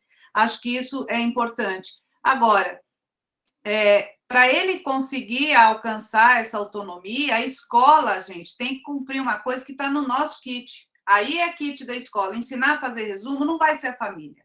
Não vai ser a família, não vai ser o lugar onde ele vai brincar com os amiguinhos, não vão ser os vizinhos, não vai ser a igreja, é a escola. Está no nosso kit, ensinar a fazer fichamento, ensinar a fazer anotação de texto oral, ensinar quando é que a gente usa uma nota de rodapé, como é que a gente faz um esquema, como é que a gente faz um mapa conceitual. Isso é conteúdo escolar. O problema é que a gente cobra uma coisa que a gente não ensina. E aí o aluno não entende, e a gente vai dizendo que ele não sabe, que ele não se interessa. E isso vai virando meio que uma coisa assim, uma síndrome do fracasso prévio, né? Porque lá na frente fala, não sei fazer nada disso não, professor, não sei não, minha cabeça é ruim. Eles vão incorporando, né? E depois fica mais difícil, porque além de ensinar o conteúdo, a gente tem que fazê-los acreditar que eles são capazes de aprender. Então, acho que essa questão, né, quando a Adriana fala que não tem que dar para eles fazerem em casa, esperar que os outros ensinem, não tem mesmo. A gente manda de lição para casa aquilo que o aluno vai ter autonomia para fazer sozinho. Eu não posso mandar para casa achando que o pai vai ensinar, que a mãe vai ensinar, que o irmão mais velho vai ensinar. A gente não pode fazer isso. Agora, a lição de casa, ela também não pode ser, porque acho que tem uma questão anterior, né, que vale a pena falar. A gente está falando muito aqui nos procedimentos de estudo, mas a gente também tem que pensar nos processos de estudo. Eu acho que uma obrigação que a escola precisa assumir desde a educação infantil é ajudar a criança a construir um vínculo positivo com a escola e com o conhecimento. Isso é o nosso papel. Se você falar, hoje vocês bagunçaram, então vai ter lição de casa. Olha o que eu estou fazendo na cabeça do aluno. Que fazer lição fora da escola é punição, é castigo. E ainda mais quando a gente manda lição, gente, sem sentido. Manda copiar um negócio, faça números de 1 a 1000. Essas lições que a criança fica lá machucando a mão, sem sentido nenhum, que não acrescenta aprendizagem. A gente tem diferentes tipos de lição de casa, de manhã até falei, né? Tem lições que são de continuidade, tem aquela que a gente começou, às vezes não terminou, eles podem terminar em casa, se eles derem conta, se eles tiverem autonomia para fazer sozinho. Tem lição de casa que é de fixação. Eu ensinei um determinado conteúdo, uma determinada atividade, e ele vai fazer para exercitar, mas não é para fazer até a mão doer. Né? Vai criar uma situação, problema, onde ele vai fazer um exercício para fixar, para aprender mais algo que ele já tenha aprendido aqui na escola. Tem lição de casa que é lição de avaliação, não é prova, não estou falando de nota. Mas é uma coisa que eu ensinei, que eu quero ver se eles vão dar conta de fazer sozinhos. E aí eu mando um bilhetinho para a mãe, inclusive. Olha, mamãe, quero ver se o seu filho faz sozinho. Se ele não conseguir, não tem problema, deixe sem fazer, que eu vou entender que ele ainda não dá conta. Às vezes, um bilhetinho indo junto com a lição, a gente evita muito mal-estar, que às vezes a lição de casa, porque a criança chora, que a professora vai brigar, aí não consegue fazer, aí não quer ir na escola. Eu já vi mães ir em escola e falar, não dê lição, não quero que dê lição para o meu filho, porque eu vou ensinar, ele diz que a professora ensinou diferente. Esse tipo de atividade, quando é mal conduzida, gente, quando é mal planejada, quando a gente manda uma lição que ele não tem autonomia para fazer, que ele vai precisar de ajuda de alguém, a gente tem que ver que a gente está, às vezes, criando um conflito em relação à atividade de estudo. Isso vai reverter negativamente ao próprio conhecimento. E tem algumas lições que são de pesquisa. Até dei exemplo de manhã, eu estou alfabetizando uma criança, falo, hoje a lição de casa é observar a mãe, o pai, quem for fazer arroz na sua casa, a avó, a vizinha, e você vai anotar o que ela põe para fazer o arroz. Quer dizer, você vai fazer uma listinha, ela usa água, ela usa óleo, ela usa alho, ela usa cebola, arroz, ela usa sei lá o quê, né? Coloral. A listinha, essa é a lição de casa, é observar e anotar. Às vezes é perguntar uma coisa para o pai. Então, criar atividades não é pelo tempo, é pela qualidade da atividade, né? Acho que isso também é importante e acho que vem junto. Quando a Suzana fala assim, olha, num determinado momento eu tive que fazer um artigo, mas não sabia como fazer artigo. A pessoa deu a comanda, mas não explicou como. Ela diz, isso gerou uma angústia tão grande que ela sentia dores, e a gente sente mesmo. Agora, num outro momento, vai para um outro curso, ela tem que fazer uma coisa, mas antes não. A pessoa lê artigos bem escritos, mostra a estrutura do artigo, mostra diferentes... O que a pessoa está fazendo? Dando repertório. Ela está sendo repertoriada. Primeiro ela precisa aprender, para depois fazer. E, às vezes, a gente fica cobrando, no caso da orientação de estudo, pede para fazer um resumo, mas ninguém nunca ensinou. Eu acho que isso é muito importante da gente poder conseguir se organizar para pensar no estudo. Eu ia só dizer, voltando aqui a questão do grifo, né? O próprio texto, depois do título, está lá, ó. Entenda por que mais de 600 animais da fauna brasileira correm risco de desaparecer no mapa. Então, eu poderia dizer, ó, eu quero que agora vocês leiam novamente o texto e grifem quais são os riscos que podem fazer esses animais desaparecerem aqui do mapa. E aí eu conduzi, eu estou refinando o olhar. Ele vai ler, ele não vai grifar tudo, ele vai grifar só os riscos, o que pode colocar em risco esses animais da fauna brasileira. Né? E aí vai falando algumas coisas, até nesse parágrafo ali embaixo, né? Falando que as atividades humanas vêm ameaçando a manutenção da biodiversidade.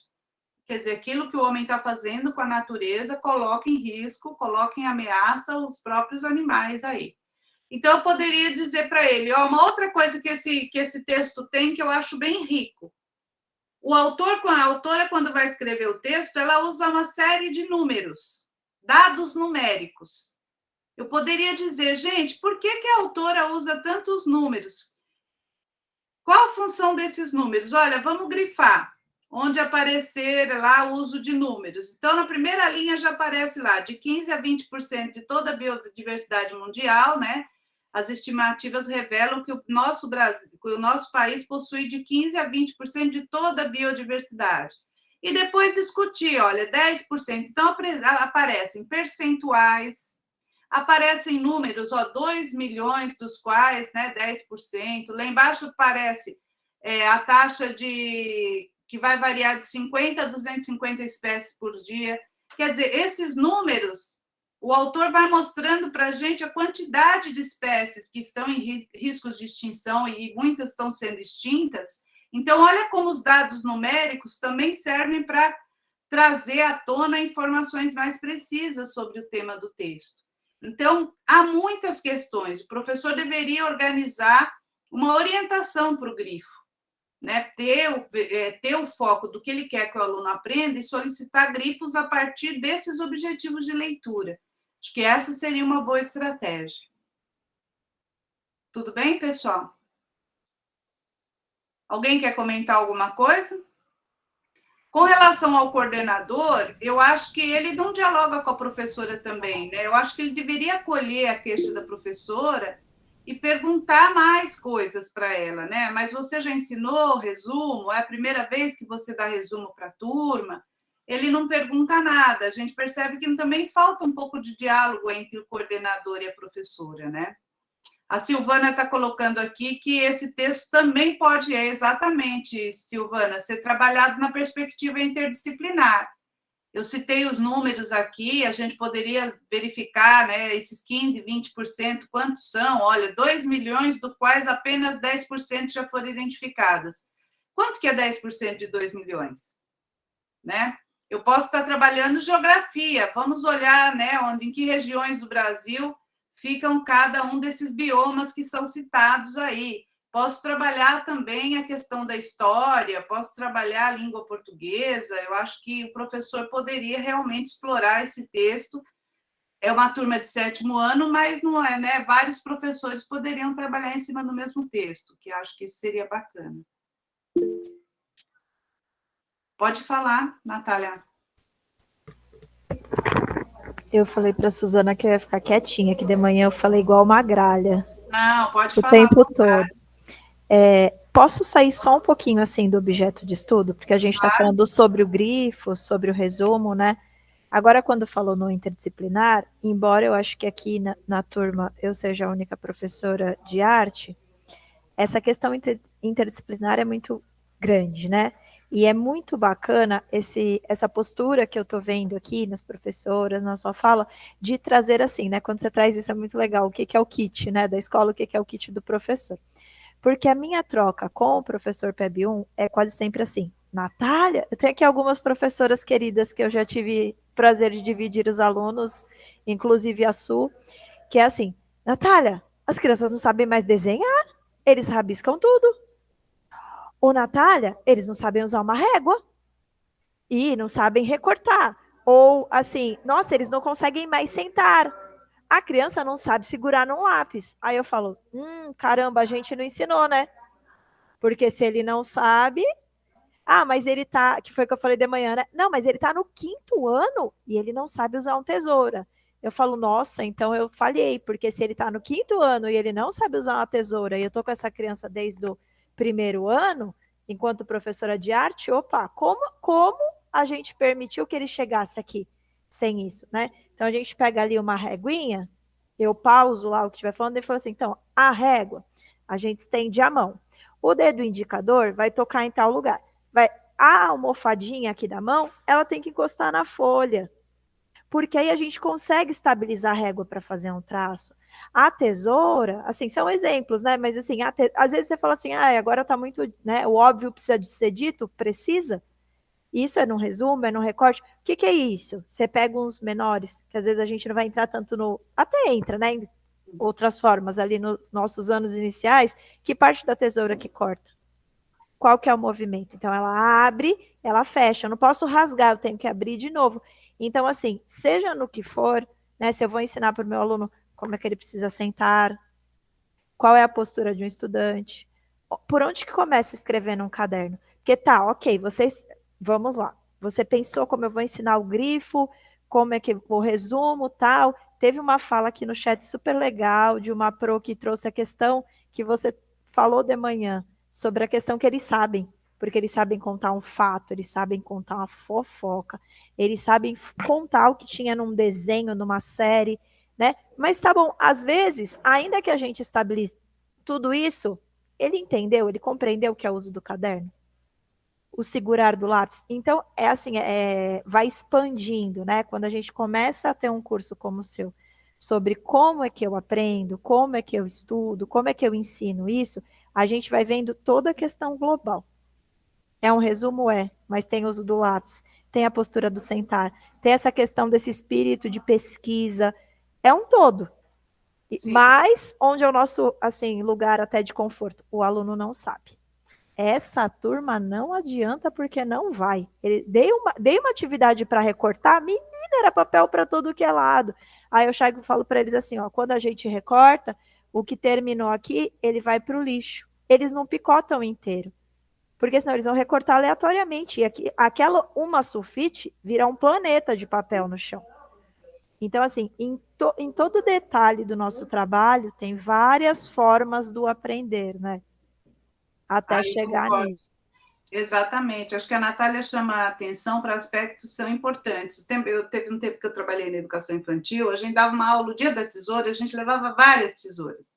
Olha, essa é a tesoura que a gente usa no jardim, essa é a tesoura de cortar frango, essa é a tesoura de cortar unha, essa é a tesoura de cortar cabelo, essa é a tesoura de papel. A gente só usa aqui a de papel. Então, não é para cortar cabelo, não é para cortar unha, não é... Então, a gente pode achar que isso é óbvio, né? Mas não é. Né? Ensinar a usar o caderno, saber por que tem aquela margem vermelha, até a grafia das palavras, como é que a gente segura no lápis. A gente tem que se preocupar com isso. A gente, às vezes, fica querendo seguir uma prática que a gente chama de ser tradicional, mas deixa de fazer outras coisas que são importantes, que também é importante se usar. Né? Como é que eu escrevo? Como é que eu anoto? E a Maria Gomes escreve aqui, até agradeço aí a Natália que me lembrou de olhar, que às vezes fala assim, mas não adianta, as crianças não sabem resumir. As crianças pequenininhas resumem, gente, elas vão para o intervalo, brigam lá, elas vêm contar para a gente o resumo da briga. Olha, fulano puxou o cabelo de ciclano, e às vezes falta informação, que a gente para, mas quem? Mas como? Mas fala direito. Então, as crianças já sabem resumir, sim. Elas assistem um filme e contam, elas contam o que fizeram no final de semana, e elas contam as partes mais importantes. Elas não ficam contando, eu acordei, era 7h30 da manhã, aí eu fui me trocar, aí eu tomei café, nós fomos para o shopping, eu fui para... Quer dizer, eles já sabem isso, eles já fazem isso, eles já têm o conhecimento epilinguístico, né? A gente, para investir no conhecimento metalinguístico, a gente tem que pensar o que eu estou ensinando, como é que faz isso que a gente quer que eles façam, né? Então, acho que quando a gente vai trabalhar com o grifo, gente, a ideia é a gente orientar o que grifar, né? Porque quando você dá um grifo orientado, quando você diz o que é para grifar no texto a partir de um objetivo de leitura, a gente sabe se ele está grifando a parte certa ou não. Se ele grifar um lugar que não tem nada a ver com aquela informação, eu falo, não interpretou o texto, não entendeu, vamos voltar. Então, vou propor agora para a gente ir um pouco mais adiante. Agora vamos ver um professor de 5º ano que trabalhou também com grifo e quero que vocês prestem atenção na sequência proposta por ele, para depois a gente poder... pode passar esse slide também, para a gente poder analisar aqui a sequência do professor Gabriel. Então, analise a descrição abaixo das atividades propostas pelo professor Gabriel para os alunos do 5º ano. O professor Gabriel começou a aula perguntando se os alunos se lembravam do desastre em Mariana, de Minas Gerais, e o que sabiam a respeito. Alguns falaram que haviam visto na TV, outros ouviram falar a respeito. Depois dessa roda de conversa, aí ficou ela por um equívoco meu, viu, gente? É sempre ele, o professor Gabriel. Ele entregou um texto aos alunos sobre o desastre em Mariana e disse que eles deveriam ler o texto para estudá-lo. Então, distribuiu um texto para cada aluno e solicitou que fizesse a leitura silenciosa do mesmo de forma bem atenta, porque depois teriam de refazer uma atividade sobre esse texto. Esse aqui é o texto que o professor entregou. Olha, meio ambiente, entenda o acidente de Mariana e suas consequências para o meio ambiente. Texto publicado por Portal Brasil em 23/12/2015. Na tarde do dia 5 de novembro, o rompimento da barragem do Fundão, localizada na cidade histórica de Mariana, em Minas Gerais, foi responsável pelo lançamento no meio ambiente de 34 milhões de metros cúbicos de lama, resultantes da produção de minério de ferro pela mineradora São Marco, empresa controlada pela Vale e pela britânica BHP Billiton. 663 quilômetros de rios e córregos foram atingidos. 1.469 hectares de vegetação comprometidos. 207 de 251 edificações acabaram soterradas apenas no distrito de Bento Rodrigues. Esses são apenas alguns números do impacto, ainda por ser calculado, do desastre, já considerado a maior catástrofe ambiental da história do país.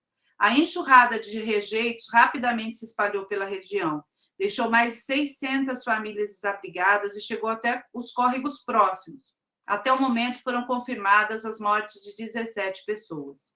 Em questão de horas, a lama chegou ao Rio Doce, cuja bacia é a maior da região sudeste do país. A área total de 82.646 quilômetros quadrados é equivalente a 2 vezes o estado do Rio de Janeiro.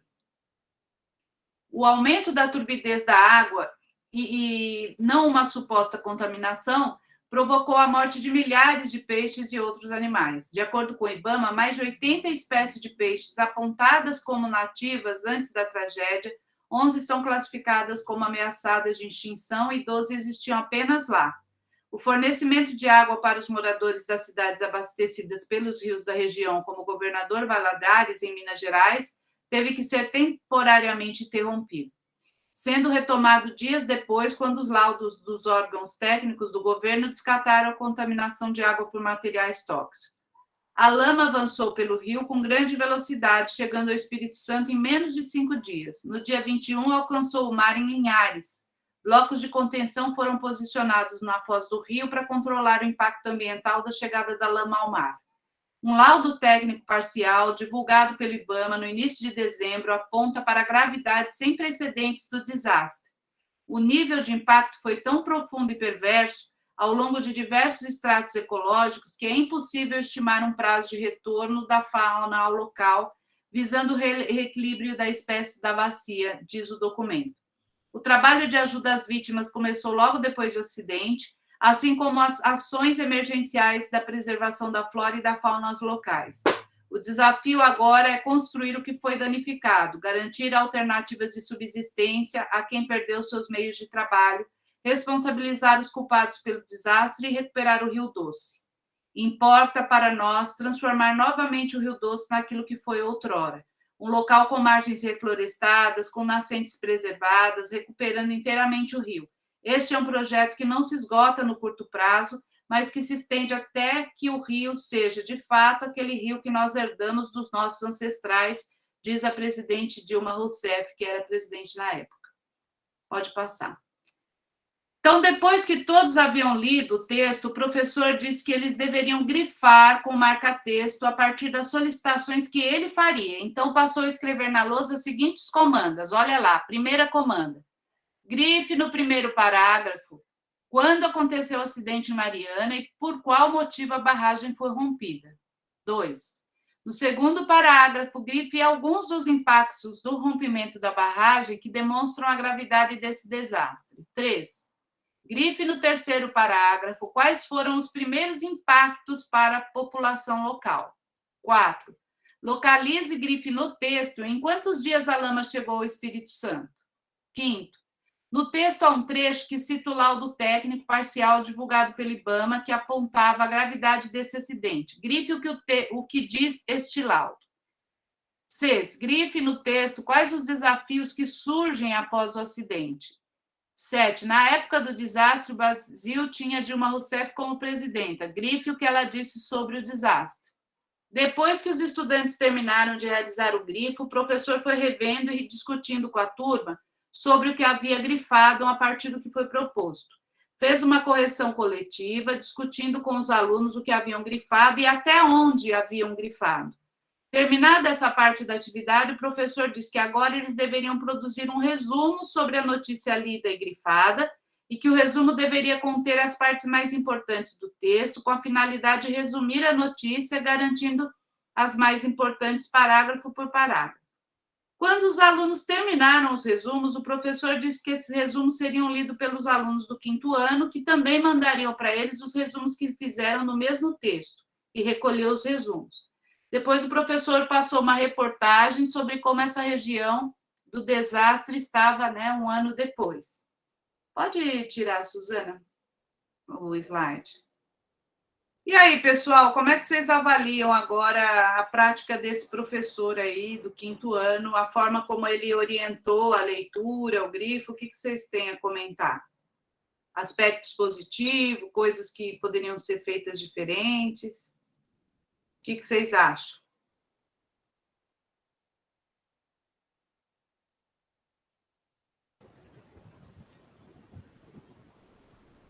Vou começar, tá? Ah, vamos lá. E já é bem diferente, né, da primeira professora, já trouxe todo um caminho. E eu estava pensando, enquanto eu estava te ouvindo, eu estava pensando nisso. A gente precisa mostrar um caminho, seja qual for, não tem um caminho, olha, só esse é o certo, mas a gente precisa mostrar um caminho. Porque eu fico pensando, né, a criança que chega, tal, aí tá lá, faz isso, faz aquilo, sempre no comando. E eu percebi que esse ano eu fiz muito isso. Acho que por conta de estar trabalhando muitas horas, eu não tive tempo de olhar para essas coisas, porque eu acho que o nosso descanso e o nosso tempo para planejar, para pensar e refletir, ele é muito sagrado, assim, ele é muito importante. E aí, agora você falando isso, eu estou pensando, nossa, quantas vezes eu não fui essa professora que tem que fazer, porque tem que fazer alguma coisa, né? E aí, o que você está fazendo? E muitas vezes me enrolei nesse processo de quero estar ali, mas estou aqui, sabe? Assim, sentir dividida. Mas eu acho que os pontos positivos, principalmente esse, quando ele fala, né? O texto já, né? Quem ele trouxe, assim, todas as citações que ele trouxe nesse texto, acho que são de grande importância para quem está aprendendo.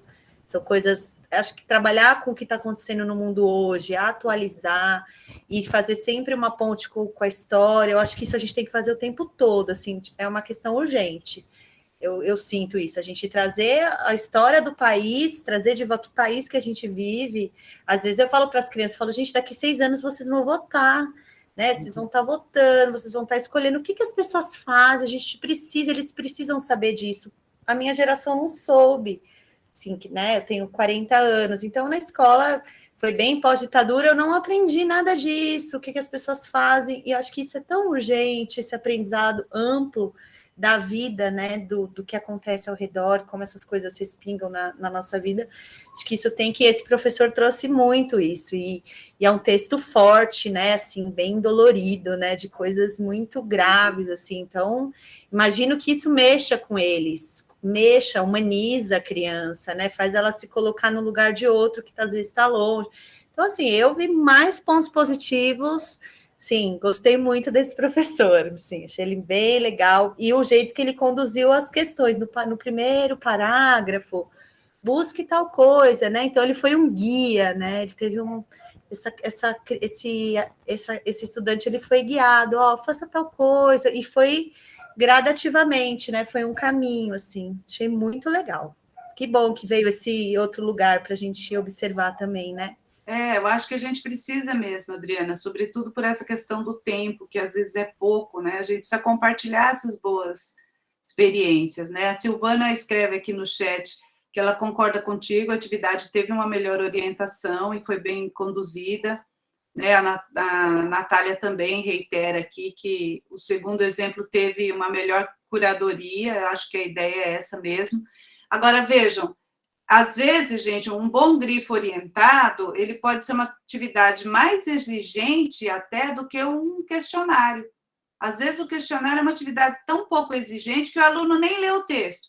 Às vezes, eles copiam o texto, copiam o questionário e vai procurar a resposta, né? Tem lá uma pergunta, qual é o título? Bate o olho e copia. Quem escreveu? Bate o olho e copia. Ele não chega a ler. Se eu consigo responder um questionário sem nem fazer uma leitura atenta do texto, gente, esse questionário é uma atividade muito pouco exigente, né?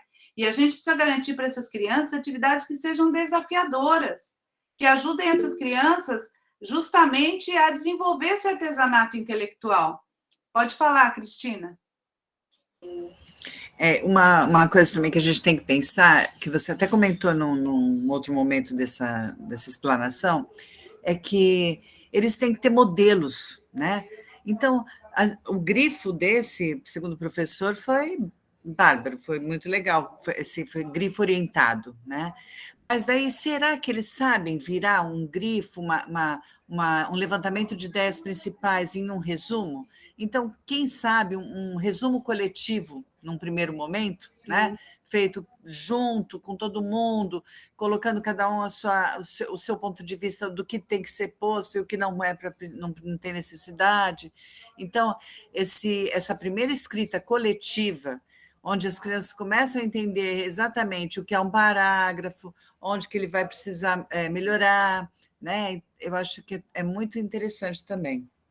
Independente da série, viu? Porque às vezes é o que você falou, chega lá no 7º ano e ainda não aprendeu isso. Sim. Então, como que você vai fazer? Você vai levar para casa, corrigir tudo e depois voltar e fazer. Então, às vezes, quando você começa a pegar muita atividade, todas com o mesmo enfoque errado, né? De uma certa forma, é mais fácil você pegar tudo, voltar para a aula e falar: olha, vamos primeiro, antes da gente corrigir essa lição que vocês fizeram ontem, vamos fazer um texto coletivo aqui sobre um resumo, né? E retorna essa parte, né?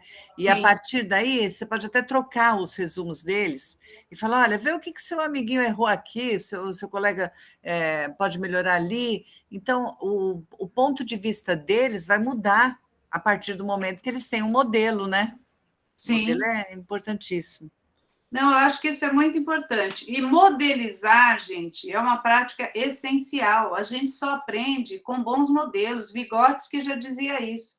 Né? A aprendizagem e desenvolvimento vai acontecendo numa perspectiva, né, das convenções sociais.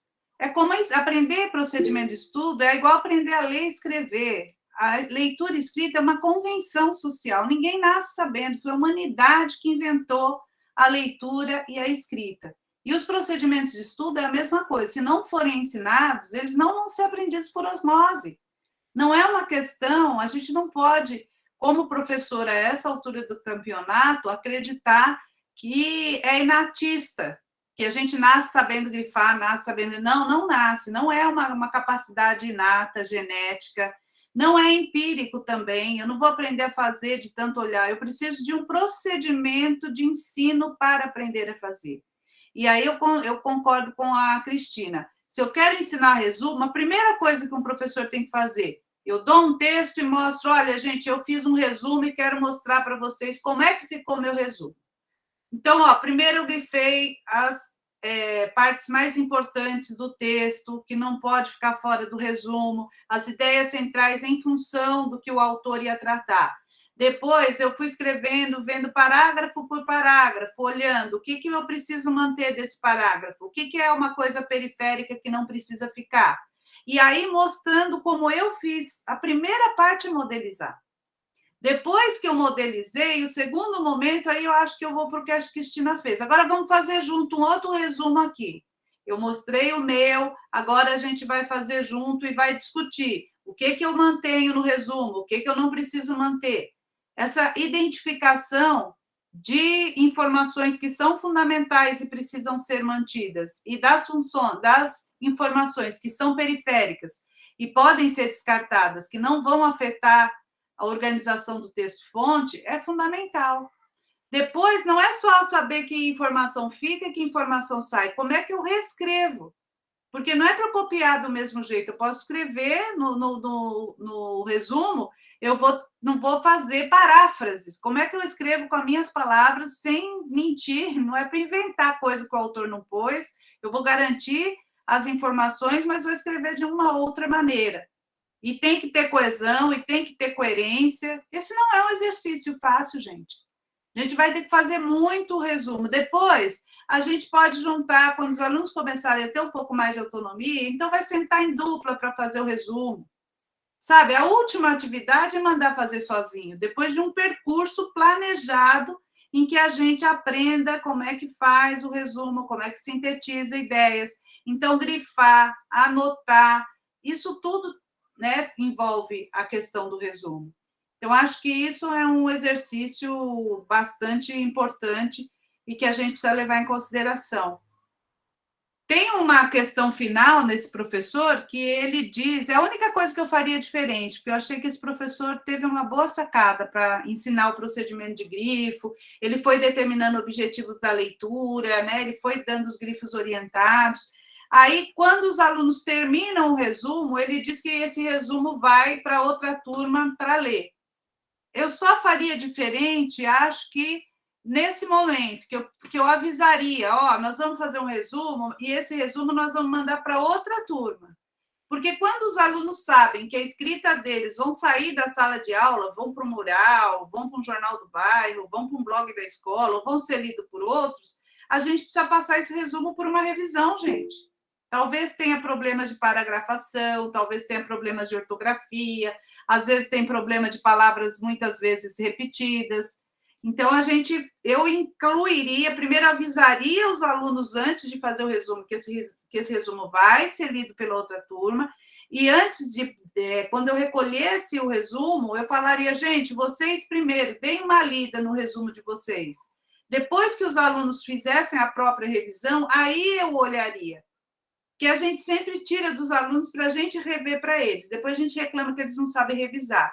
A gente precisa deixá-los revisando. Talvez tem coisas que eles dão conta de ver que não está certo. Às vezes é uma questão de ortografia, às vezes a falta da pontuação, e eu crio um critério, vocês vão rever o resumo de vocês, eu quero que vocês vejam os seguintes critérios. Tem parágrafo? Usou a pontuação? As palavras estão acentuadas adequadamente? Tem dúvida sobre a escrita de alguma palavra? Procura o dicionário. Veja se você não está repetindo a mesma palavra muitas vezes. Eu coloco lá quais são os critérios que ela precisa ter quando for ler o próprio texto. Depois que eles fizerem isso, às vezes passar limpo com uma letra mais bonita, já que vai para outra turma. Então, quer dizer, tudo isso tem a ver com o procedimento de leitura e escrita, tem a ver com o desenvolvimento da capacidade de leitura e escritura. O momento de produção do texto, o momento de escrita, o momento de revisão, até a produção final circular de uma forma mais socialmente ali para outra turma. Essa eu acho que me chamou a atenção, que seria a única coisa que eu faria diferente.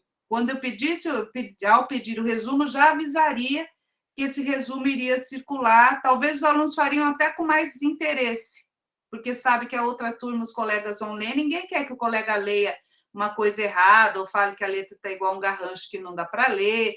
Então, acho que também isso ajuda a engajar mais os alunos com a atividade. E aí, pessoal, alguém quer comentar alguma coisa que vocês tenham visto e que vocês acham que poderia ser diferente ou que foi bacana e nós não comentamos aqui? Não? Olha, gente, a lista de presença está aqui no chat. Quem não colocou ainda o nome lá na lista, isso é muito importante. E queria saber se alguém tem mais algum comentário. Os nossos encontros... Opa, vamos lá, Natália. É muito bacana, né? Porque eu tenho ficado nos dois e eles conseguem ser completamente diferentes. É verdade. E no mesmo dia, mesmo que seja uma mesma pauta aí. E agora, nessa última fala sua, quando você trouxe a questão do quando comunica para o outro, então a gente pensa na letra, nesse caminho, que às vezes não é o em si, a gente está quase nem falando do resumo em si, mas em todo esse entorno, há 10 anos atrás, mais ou menos, eu e a Su dividimos uma sala, no sentido que ela era polivalente e eu era professora de arte. E muitas vezes a gente fazia atividades que não diretamente era o produto final. Então, a gente ia trabalhar psicomotricidade, e às vezes, muitas vezes, Su, sem recurso.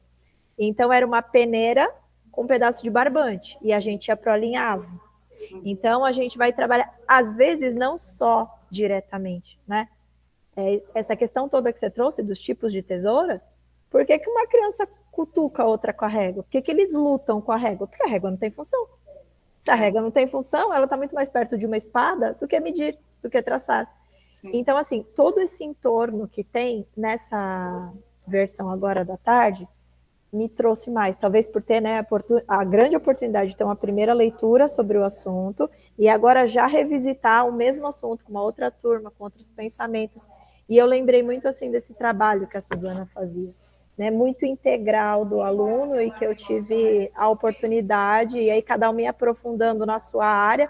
Às vezes você perde um pouco, porque eu estava trabalhando, sei lá, partes do corpo, aí a gente vai para psicomotricidade, você vai perder um pouco, você vai ter que abrir mão de uma situação, às vezes, aí eu vou trabalhar o resumo, eu vou abrir mão disso aqui, porque eu sei que aquela outra situação, ela também é um procedimento que depois vai reverberar, como de repente uma letra, um tamanho, às vezes vem aquela criança mais inicial que a letra é gigante, como é que eu faço algo na aula de arte, de educação física, que vai trazer essa questão aos poucos, porque eles começam do gigante e aí eles vão diminuindo, e às vezes isso não é dado, quando a gente pensa, vamos fazer um resumo, mas depois tudo está lá.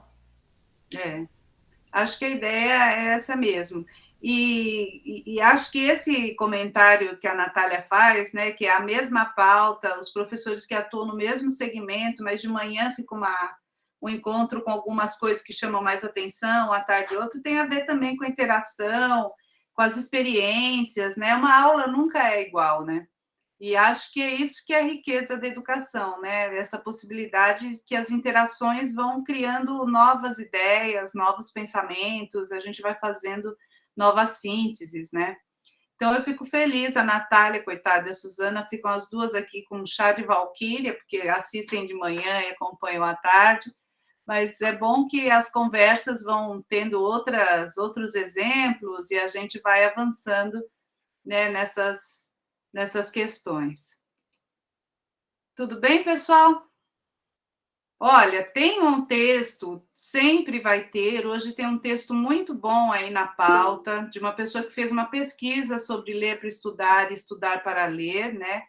E da Castedo, então fica como um trabalho pessoal para vocês, quando tiverem um tempinho, fazer uma leitura do texto. O texto não é muito longo, e aí no encontro que vem, a gente vai dialogar um pouco sobre esse texto complementar e vamos discutir um pouco algumas intervenções pedagógicas que a gente vai fazer uma atividade, vai ser bem legal o próximo encontro, essa discussão um pouco do que a gente falou aqui hoje sobre as intervenções dos professores, vão estar mais em xeque no próximo encontro. Tá bom, pessoal? Então, bom descanso, boa semana e cuidem-se bem, tá bom? Obrigada, Valquíria. Obrigada a vocês. Muito grata por mais um encontro. E eu que agradeço pela confiança. Obrigada, gente. Tchau. Tchau, Adriana. Obrigada.